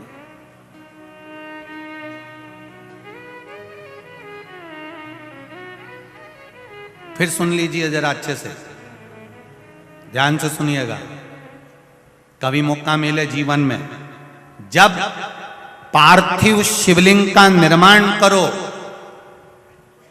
पार्थिव शिवलिंग जब बनाओ, अपने गमले में, अपनी जमीन में, कहीं शुद्ध जगह पर, किसी वृक्ष के नीचे से या किसी ऐसी जगह से मिट्टी लो जिस मिट्टी पर कोई ने गलत कृत्य ना करा हो, कहीं अच्छी हो, शुद्ध हो, वो भाव देखकर लाओ उसको। गंगा का जल छीटो, नर्मदा का पानी छीटो, छिपरा का जल छीटो, जो तुम्हारे पास में पवित्र भाव हो वो छीटो। ना हो तो उसमें बड़े आनंद के साथ सादे जल का गंगा, यमुना, सरयू, छिपरा, सरस्वती सबका स्मरण कर कर जल छीटो और उसको शुद्ध बनाओ, पवित्र नदी का जल छीटो।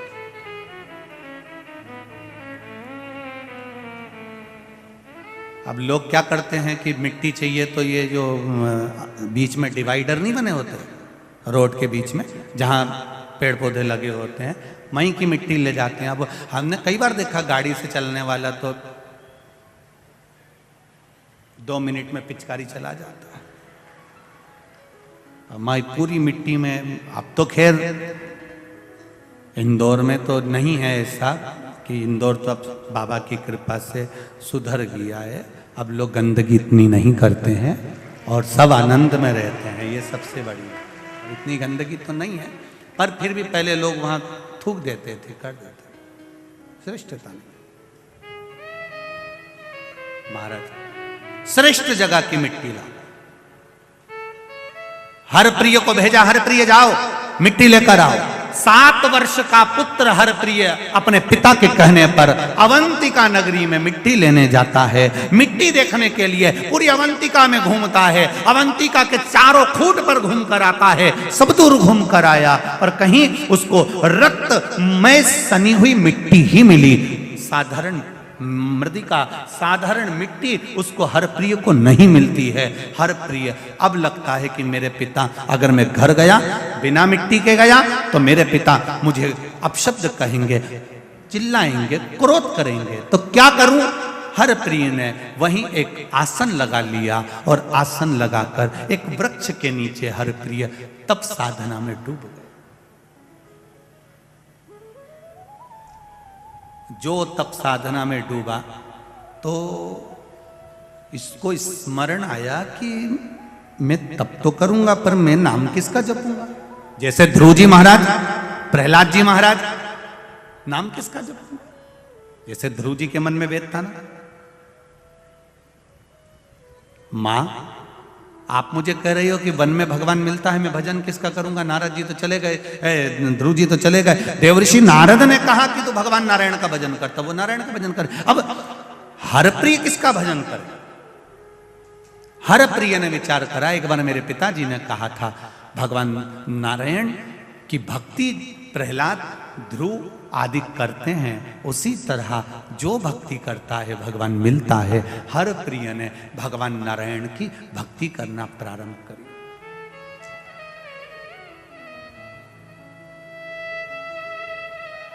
ऐसी भक्ति हर प्रिय ने करी कि वैकुंठ लोक हिलने लगा।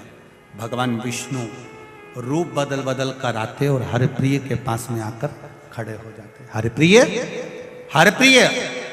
प्रिय नेत्र नहीं खोलता, भगवान फिर गए, भगवान विष्णु ने दूसरा रूप रखा, फिर आए, भगवान विष्णु ने तीसरा रूप रखा, फिर आए, भगवान विष्णु ने चौथा रूप रखा, फिर आए, भगवान विष्णु ने पांचवा रूप रखा, फिर आए, भगवान विष्णु ने छठा रूप रखा, फिर आए, भगवान विष्णु ने सातवां रूप रखा, फिर आए, भगवान विष्णु ने आठवां रूप रखा, फिर आए, और भगवान विष्णु ने जब नवा रूप रखा, तब भगवान विष्णु जब सामने आकर खड़े हुए, हरिप्रिय ने नेत्र खोल लिए।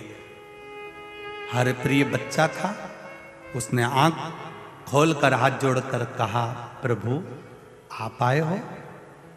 आपसे पहले भी 8 बार किसी ने आवाज लगाई थी। भगवान विष्णु ने 8 नारायण को वहां खड़ा कर दिया और 9वें नारायण के रूप में भगवान वहां खड़े थे। भगवान विष्णु ने कहा, जाओ। हरिप्रिय किस लिए तप करा है? मेरे पिता ने मिट्टी मंगवाई है। हरिप्रिय, इस अवंतिका के 7 स्थान पर जाकर खड़े हो जाना, और 7 स्थान में से तुम मुट्ठी भरकर जहां से मिट्टी लोगे वो मिट्टी पवित्र कहलाएगी। हरिप्रिय जब पलट कर जाने लगा तो भगवान विष्णु से कहता है, नारायण आप चले जाओगे तो अवंतिका तो खाली हो जाएगी। आप मुझे दर्शन देने के लिए आए हो, ऐसे ही अवंतिका में आप 9 नारायण विराजमान क्यों नहीं हो जाते? भगवान 9 नारायण बनकर अवंतिका में विराजमान, 9 नारायण बनकर भगवान अवंतिका में विराजमान हो गए। भगवान विष्णु ने कहा, जाओ हरप्रिय, तुम 7 जगह से जहां मुट्ठी भरकर मिट्टी को उठा लोगे उस जगह की मिट्टी पवित्र हो जाएगी। 7 जगह पर हरिप्रिय ने मुट्ठी भरकर मिट्टी उठाना प्रारंभ करा। जहां से मुष्टिक भरता था हरिप्रिय, वहां सरोवर बन जाता था। आज भी उस जगह पर जहां से हरिप्रिय ने 7 जगह से मिट्टी को ग्रहण करा, वहां 7 सागर बन गए हैं। पूरे के पूरे अवंतिका नरेश की नगरी 7 सागर बन गए। मुष्टिका में उठाई मट्टी को और मट्टी लेकर अपने पिता को दिया। पिताजी ने उस मिट्टी का पार्थिव शिवलिंग का निर्माण करा। पार्थिव शिवलिंग का निर्माण कर कर जब पूजन क्रम में बैठे, भगवान देवाधिदेव महादेव की आराधना करने के लिए बैठे। शिव की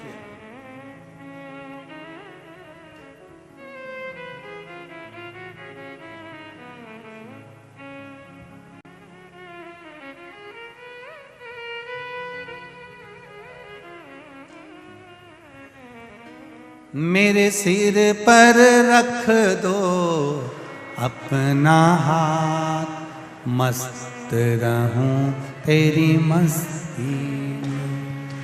दया करो हे भोलेनाथ, मस्त रहूं तेरी मस्ती में।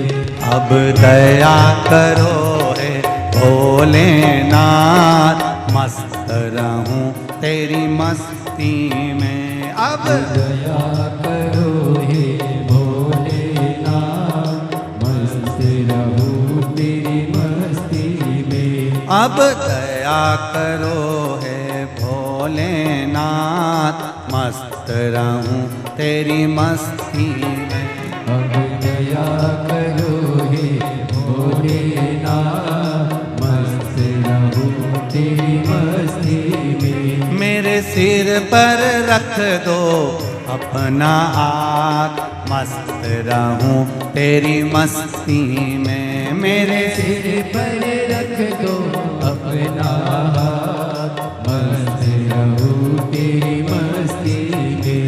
अब दया करो हे भोलेनाथ, मस्त रहूं तेरी मस्ती में। अब दया करो हे भोलेनाथ, मस्त रहूं तेरी मस्ती में।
तेरे द्वार खड़े हैं रख ले लाज, मस्त रहूं तेरी मस्ती में। तेरे द्वार खड़े हैं रख ले लाज, मस्त रहूं तेरी मस्ती में। मैं तो झूम झूम के नाचूं आज, मस्त रहूं तेरी मस्ती में।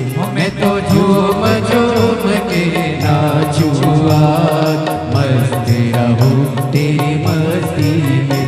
अब दया करो हे भोलेनाथ, मस्त रहूं तेरी मस्ती में। अब दया करो हे भोलेनाथ, मस्त रहूं तेरी मस्ती में।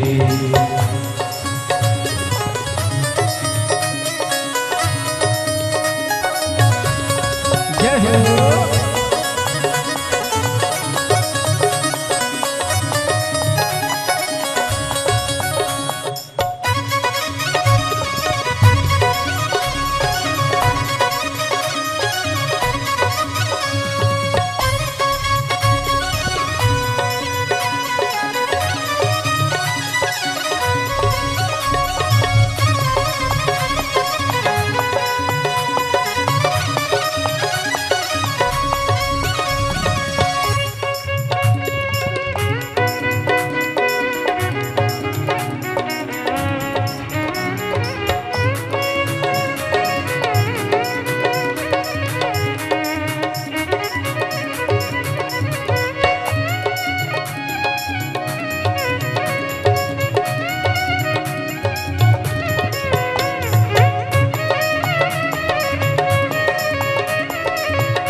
में बसे हो भोलेनाथ, मेरे मन में बसे हो भोलेनाथ, मेरे मन में बसे हो भोलेनाथ, मेरे मन में बसे है भोलेनाथ।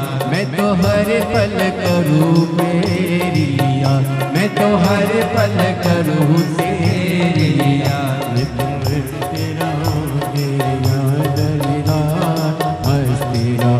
तेरी मस्ती में अब दया करो हे भोलेनाथ, मस्त रहो तेरी मस्ती में।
मैं तो मगन हूँ भोले तेरे साथ, मैं तो मगन हूँ भोले तेरे साथ। जब हर हर भोले दिन और रात, जब हर हर भोले दिन और रात। अब दया करो हे भोलेनाथ, मस्त रहो तेरी मस्ती में। अब दया करो हे भोलेनाथ, मस्त रहो तेरी मस्ती में। अब दया करो हे भोलेनाथ, मस्त रहो तेरी मस्ती में। अब दया करो हे भोलेनाथ, मस्त रहो तेरी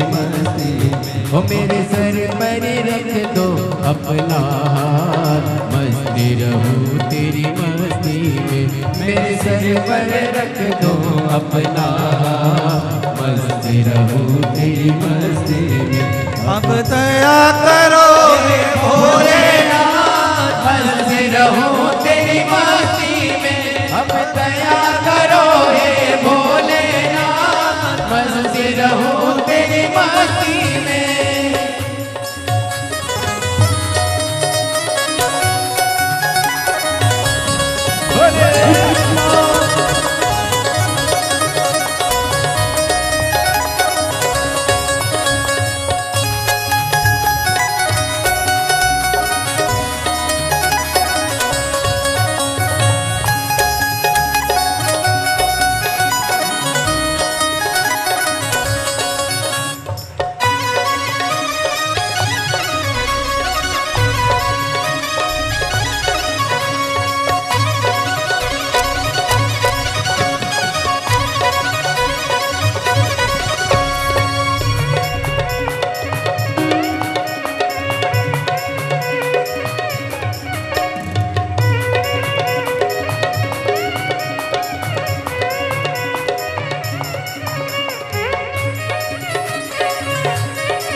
मेरे सिर पर रख दो अपना हाथ, मस्त रहूं तेरी मस्ती में। मेरे सिर पर रख दो अपना हाथ, मस्त रहूं तेरी मस्ती में। मेरे सिर पर रख दो अपना हाथ, मस्त रहूं तेरी मस्ती में। मेरे सिर पर रख दो अपना हाथ, मस्त रहूं तेरी मस्ती में। अब दया करो हे भोलेनाथ, मस्त रहूं तेरी मस्ती में। अब दया करो हे भोलेनाथ, मस्त रहूं तेरी मस्ती में। अब दया करो हे भोलेनाथ, मस्त रहूं तेरी मस्ती में। अब दया करो हे भोलेनाथ, मस्त रहूं तेरी मस्ती में।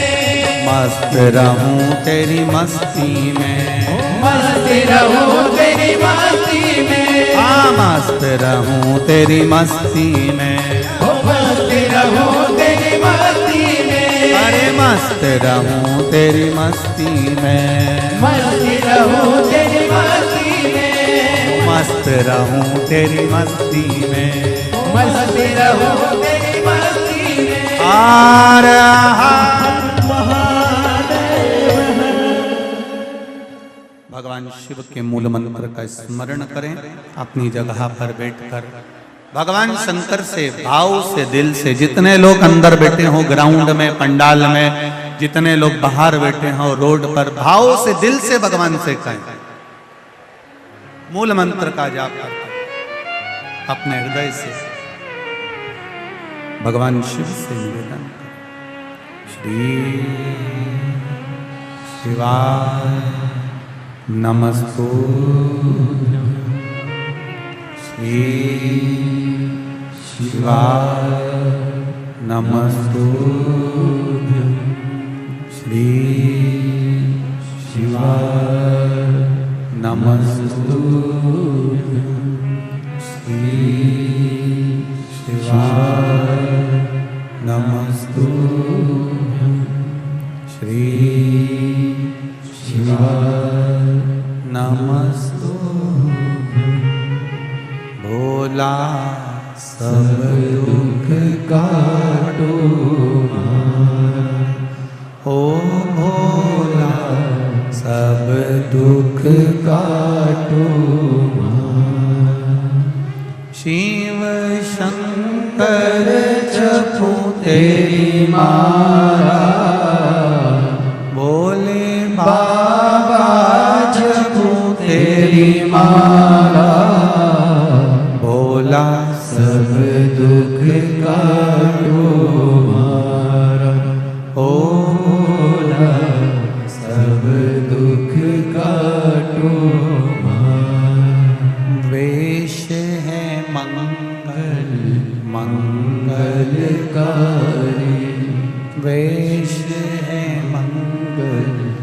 मंगलकारी। शमशान वासी हमारा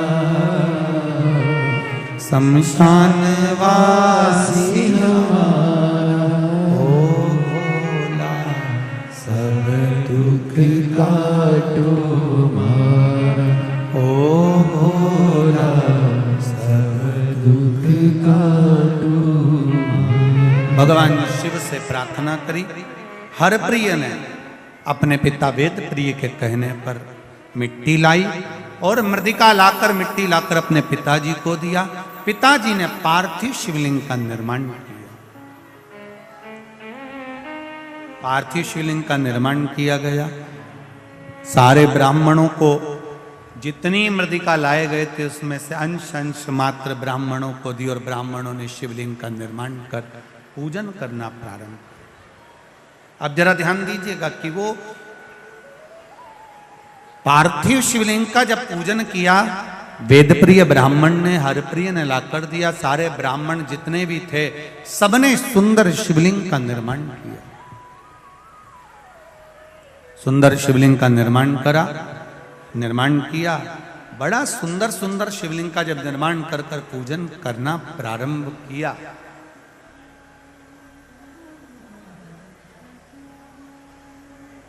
उसी समय पर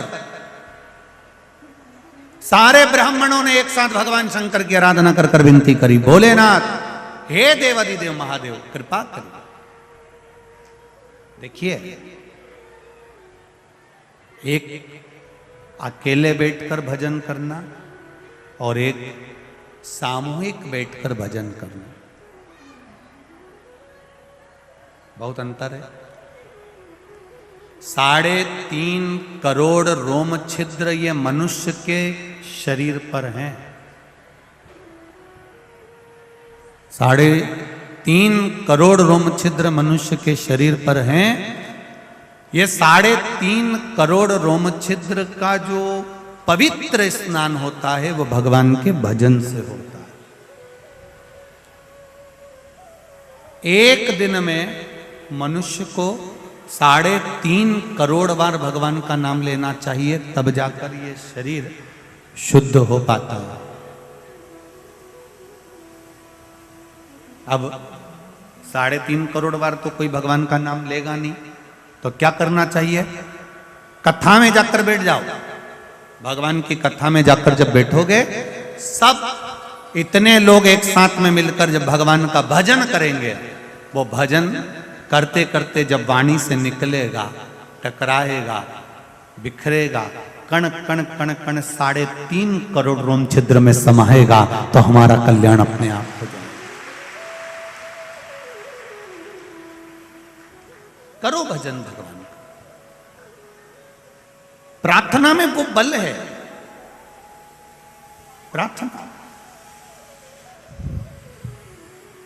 प्रार्थना में वो बल होता है कि आप जब प्रार्थना करते हैं, आप जब भगवान का भजन करते हैं, आप जब नाम कीर्तन करते हैं, आप जब मंत्र स्मरण करते हैं, उस मंत्र स्मरण में, उस प्रार्थना में वो बल उत्पन्न हो जाता है कि भगवान उस स्थान पर आकर विराजमान हो जाता है, उस जगह पर आ जाता।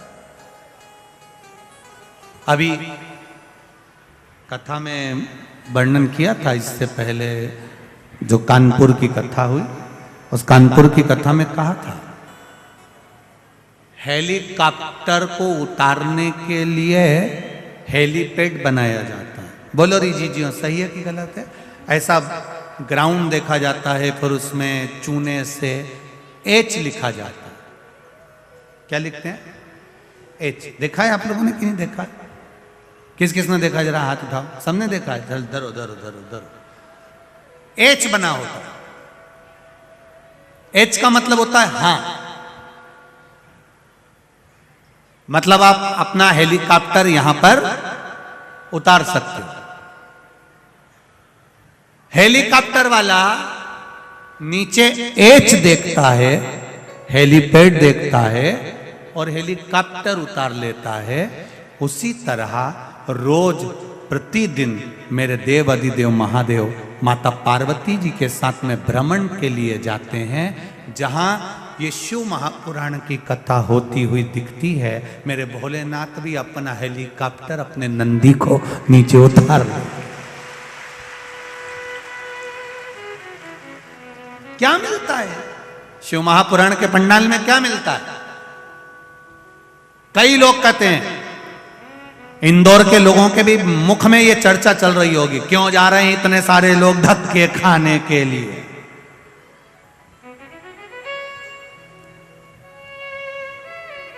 कई लोग कहेंगे लोग पागल हो गए।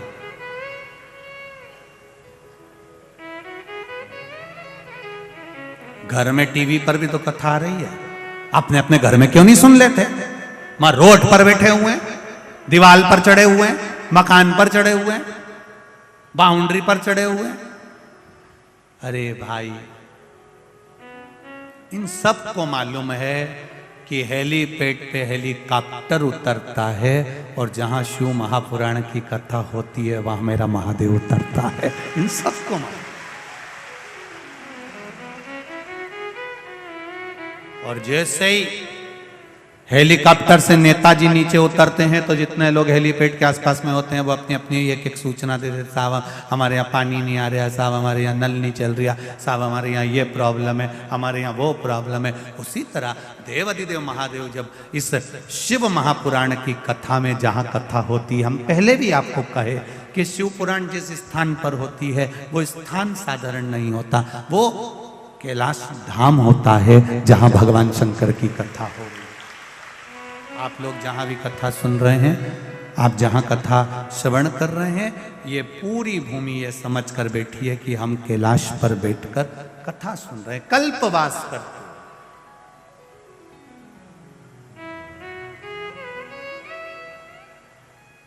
शिव भगवान की कथा को सुन।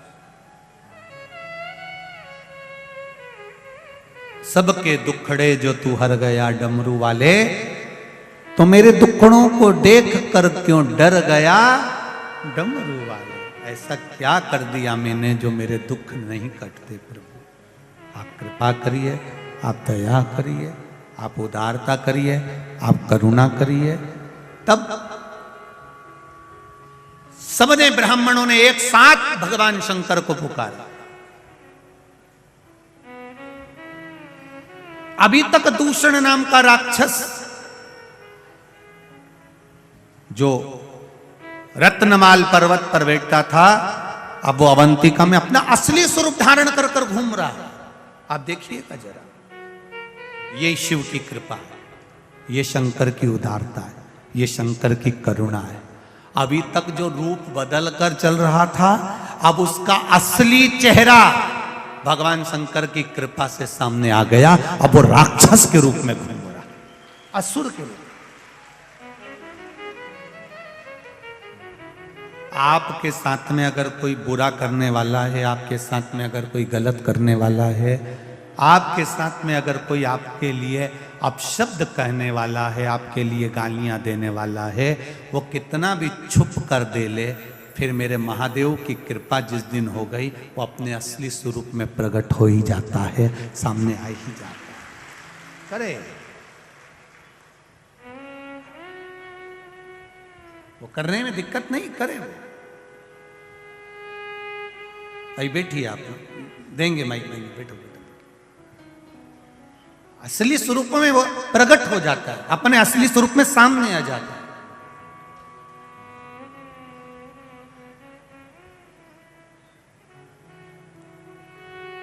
महाराज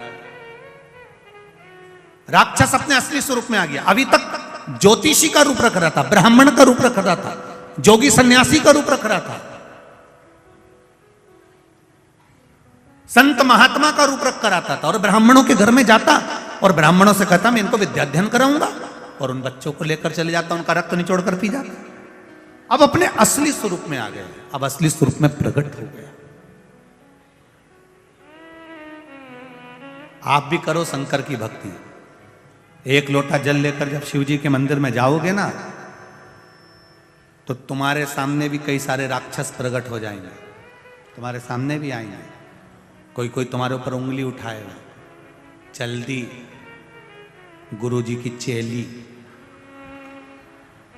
जल्दी शंकर जी के मंदिर। क्या होता है लोटा भर के जल चढ़ाने से? जो तुमको ज्यादा ज्ञान देना कि शिव जी को जल चढ़ाने से क्या होता है, शंकर भगवान के मंदिर जाने से क्या होता है, तो उनसे हाथ जोड़कर कहना, इतना जोरदार ज्ञान तू अपनी लुगाई को क्यों नहीं देता? हमको ज्ञान दे रहा है, अपनी लुगाई के तो समझा। एक बार जरा चंद्र घंटा से बोल के तो देख, तेरा पूरे अच्छे से ही तेरे को मंदिर का घंटा बना देगी। तो बोलना उससे बोल कि हरतालिका तीज का पूजन करने से क्या होता है, करवा चौथ का व्रत करने से क्या होता है, शिवरात्रि का व्रत करने से क्या होता है, सावन के महीने में शंकर जी की पूजन करने से क्या होता है, भगवान शंकर का अभिषेक करने से क्या होता है, ब्राह्मण को घर में पूजन कराने से क्या होता है। तो अपनी धर्मपत्नी को समझाना, दुनिया को ज्ञान दे रहा है, कुछ नहीं होगा। लोटा भर के जल चढ़ाने से कुछ होता है? ये पत्र ये सब फालतू के क्या लिखा है? मैं सीमा राजकुमार नागपुरे इंदौर से हूं। कहीं बैठी हो सीमा जी? तो हाथ हिलाइएगा। आप ही हैं? श्री शिवाय नमस्तुभ्यम। दोनों हाथ हिला दो एक बार ऐसा। मैं सीमा राजकुमार नागपुरे इंदौर से हूं। गुरुदेव को सादर प्रणाम। मुझे 3 साल पहले उल्टे ब्रेस्ट में गठान हो गई थी, जिसका ऑपरेशन कराने के बाद गठान की जांच कराई गई। जांच में कैंसर पाया गया। कैंसर 3रे स्टेज पर था। फिर डॉक्टर बोले आपका ब्रेस्ट निकलेगा। फिर मेरे ब्रेस्ट निकालकर ऑपरेशन हुआ। कीमोथेरेपी हुई। मुझे 8 किलोग्राम 8 कीमो लगे। 8 कीमो पूरे होने पर 2021 में मुझे फिर दूसरे ब्रेस्ट में गठान हो गई। तब मैंने 2021 से ही आपकी शिव महापुराण की कथा सुनना प्रारंभ कर दी। जब मेरे दूसरे ब्रेस्ट में गठान हो गई और फिर बताया, आपने टीवी पर जो उपाय बताया था वो करना प्रारंभ करा। एक बेलपत्री शिव जी को चढ़ाकर खाना, जल चढ़ाकर शिव जी को आना। मैंने करना चालू कर दिया। भोले बाबा को जल चढ़ाती, बेलपत्री खाती, बाबा से रोज विनती करती, बाबा से बेलपत्र मांग कर लाती, बाबा मुझे औषधि दे दो, मेरे शरीर में फिर गठान हो गई है, बाबा इसको गला दीजिए। यहां मैं कुंदकेश्वर महादेव का नाम लेकर करती, जैसा आपने बताया था। बाबा को रोज बोल कर आती और औषधि बना दो बाबा, ऐसा कहकर लेकर आती। बाबा की कृपा, गठान को गलाने का कहती। गुरुजी, भोले बाबा ने ऐसी कृपा करी कि मैं वर्णन नहीं कर सकती। मेरी 1 महीने के अंदर जो दूसरी गठान हो गई थी, डॉक्टर को दिखाया तो पूरी गठान गल चुकी थी। मैं कैंसर से बच गई। मैं बाबा को यहाँ प्रणाम करने के लिए आई हूँ। गुरुदेव, मुझे जमकर खांसी हो गई क्योंकि कैंसर का शरीर था। फिर जमकर जब खांसी हुई, फिर मैं वापस डॉक्टर को दिखाने के लिए गई तो डॉक्टर ने आश्चर्य करा और मेरी खून की जांच हुई। जब खून की जांच कराई गई, सारी जांच देखी गई तो मेरी सारी जांच नॉर्मल आई और मेरे शरीर से कैंसर भी समाप्त हो गया। मैं बाबा को प्रणाम करने आई हूँ। ये मेरी कैंसर की जांचें लगाई है मैंने, पूरी जांच मेरी कैंसर की लगी हुई है। जहां जहां मेरे को कैंसर हुआ दिखाया गया, हॉस्पिटल के साले पर्चे मैं लगाकर भेज रही हूँ। शिव किसको कहते हैं बाबा? शंकर का 1 लोटा जल और 1 बेलपत्री में वो बल है जो दुनिया में कहीं नहीं हो सकता। बैठिए बहन। श्री शिवाय नमस्तुभ्यम। हर हर महादेव। बैठ जाइए। तेरी कृपा बिना न हिले एक भी लेते हैं श्वास तेरी कृपा से जो तुमको ज्ञान दे। लोटा भर के जल चढ़ाने से क्या होता है? शिव जी पे बेलपत्र चढ़ाने से क्या होता है? उनसे क्यों अपनी लुगाई समझाओ? हमें ज्ञान मत दो। धर्म में अगर आदमी घुसता है, प्रवेश करता है, तुम कभी नहीं टोकते, पर सनातन धर्म में आगे बढ़ता है तो 25 बार उंगली उठाते हो। तुम सनातन धर्म के विरोधी हो।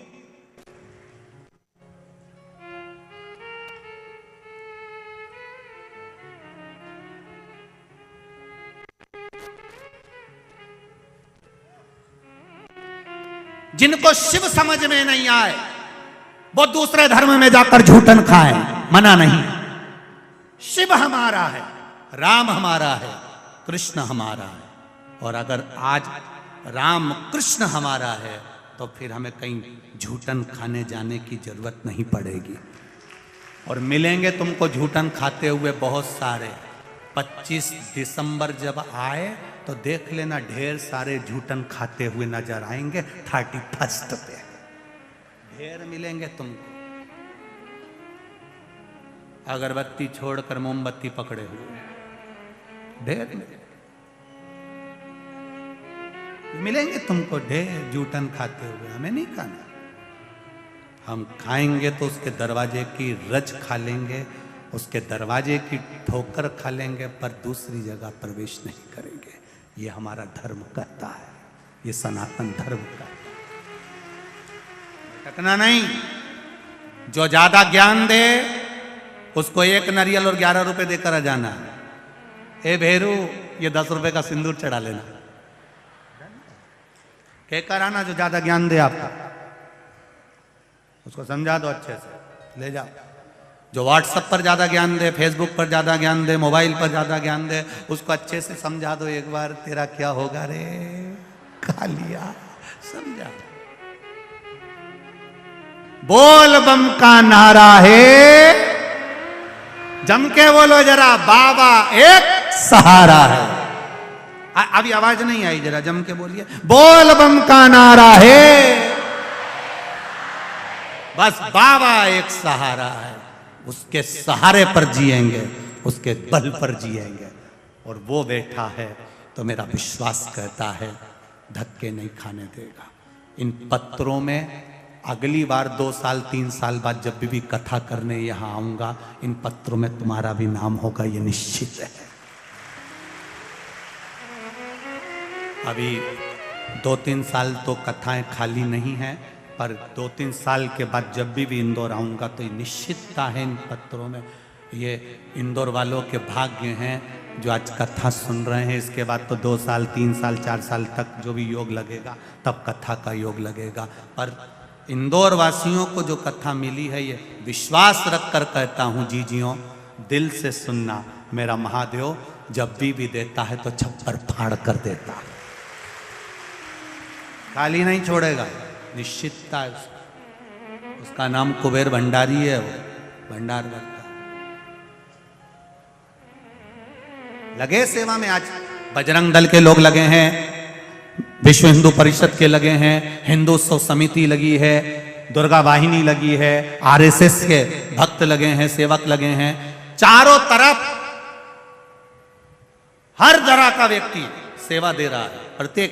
और आज तो भगवान ने कृपा कर दी इंदौर वालों पर, कई जगह पर लोग प्रसाद वितरण कर रहे हैं, कोई हलवा बांट रहा है, कोई कुछ बांट रहा है। ये इंदौर वालों के ऊपर भगवान भोलेनाथ की कृपा हो गई। भक्तों का भाव ये जानते हैं, मौका नहीं मिलेगा। आज कौन से दिन की कथा हो गई, बोलो जम के बोलो जरा। 4 दिन, 3 दिन और बचे। 2 दिन की सही चलेगी, तीसरे दिन को सुबह की कथा बात कर सीताराम जी, हम भी चले राम जी। भगवत भजन करते रहो, जिंदगी में आनंद होते।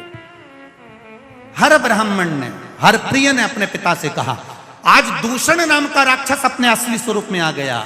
शिव जी के सामने असली स्वरूप आता जरूर है।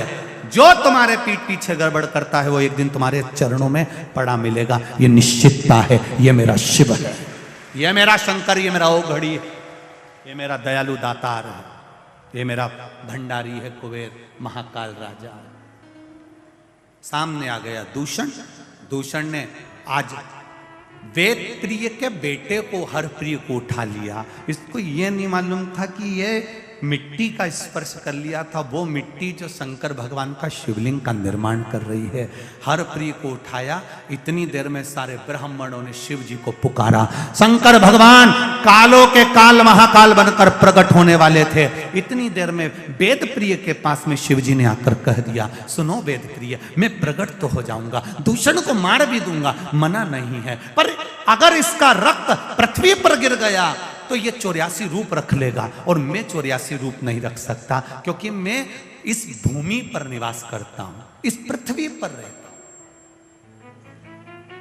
मैं रूप नहीं रख सकता। लोगों के शरीर में देवी जी आती है, देवता जी आते हैं, सब्र आते हैं, पर किसी के शरीर में महादेव नहीं आते, क्योंकि महादेव कहीं गए नहीं, यहीं की यहीं है, तो आके करेंगे क्या, वो तो पहले ही है। और कहीं का घूमता घूमता कह दे कि मुझे महादेव आ गए, तो उसको धतूरा चढ़ा देना, कांटे वाले धतूरे लिया, एक बोरी भर के चढ़ा दो, थोड़ी देर बाद महादेव निकल जाएंगे बाहर, रहेंगे नहीं। जब सब दूर से चुभेंगे ना तो अपने आप निकल जाएंगे। किसी को महादेव नहीं आते, क्योंकि महादेव कहीं नहीं गए, कंकर में शंकर है, और मृत्यु लोक के कण कण में मेरा महादेव बैठा है, वो जाता ही नहीं है। भगवान विष्णु वैकुंठ में है, ब्रह्मा जी ब्रह्मलोक में है, इंद्र लोक में इंद्र निवास करते हैं, गरुण वरुण लोग पितृलोक में सारे पितृ निवास करते हैं, पर मृत्यु लोक ये शिव की भूमि है, ये पृथ्वी मेरे शंकर की भूमि है। पूरी पृथ्वी को कहीं से भी खोद लो, खोदते से ही कहीं ना कहीं शिवलिंग जरूर निकल कर बाहर आएगा। पृथ्वी में शंकर है, वो प्रकट हो जाता है, वो निकल, शिव है निकलेगा। अब जिसके पास जो होगा ना, वो अपन उसको नाम से पुकारते हैं। भैया जो दूध बेचता है उसको दूध वाला कह देते हैं, सब्जी बेचता है तो बोलो बोलो जम के बोलो, सब्जी वाला। सोना चांदी बेचे तो सोना चांदी वाला सोनार, बर्तन बेचे तो ताम्र का, कपड़ा बेचे कपड़े वाला, कबाड़ा वाला। अब तुम हंसे क्यों, अब उसमें कौन सा, तो कबाड़ा बेचे तो कबाड़ा वाला। अब जैसे तुमको लोग कहते हैं ना कि साहब ये कपड़े वाला है, ये सब्जी वाला है, ये दूध वाला है, ये बर्तन वाला है, उसी तरह जो शंकर भगवान को एक लोटा जल चढ़ाता है, लोग कह देते हैं ये शिव वाला है, शंकर वाला। पहचान हो जाती है इसकी, ये पहचान है।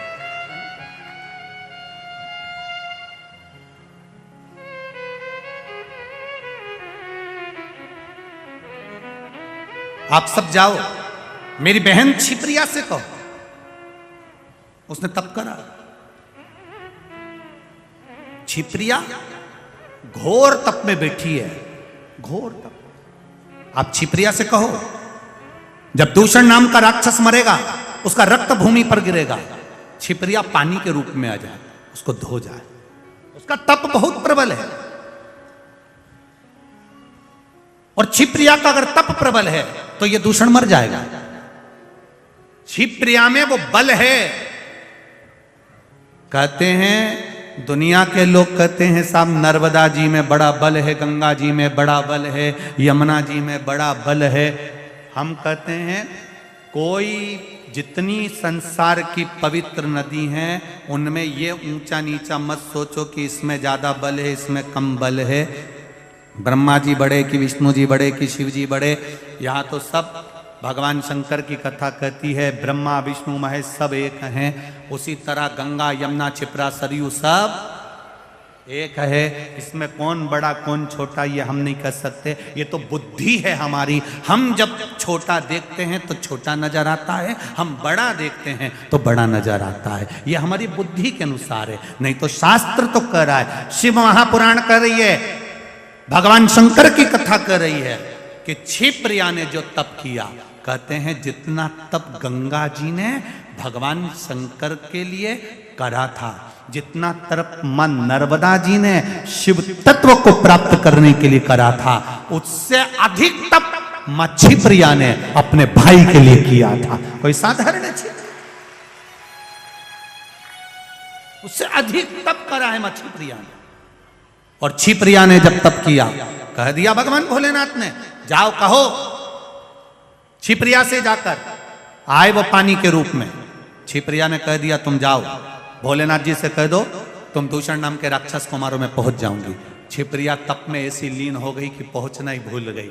भगवान शंकर प्रकट होकर दूषण को मार दिए। दूषण भागता गया, शीश कटा, त्रिशूल से भागता जाता है, रक्त बूंद गिरती जाती है। 84 जगह पर बूंद गिर गई। छिप्रिया उसी समय पर प्रकट हो गई, पानी के रूप में आई, पानी के रूप में आकर जैसे ही धोना चाहती थी उतनी देर में तो दूषण नाम का राक्षस प्रकट होता चला जा रहा था।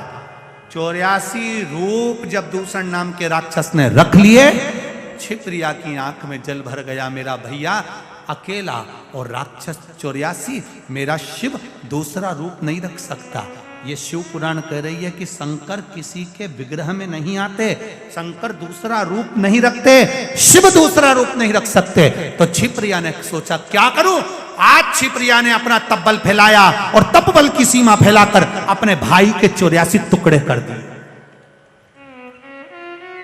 शंकर भगवान के 84 टुकड़े कर दिए। 84 रूप रखा शंकर भगवान ने अपनी बहन के बल से। दौड़ पड़े, 84 रूप रखकर दूषण नाम के राक्षस का संहार कर दिया, जो 84 रूप रखकर घूम रहा था।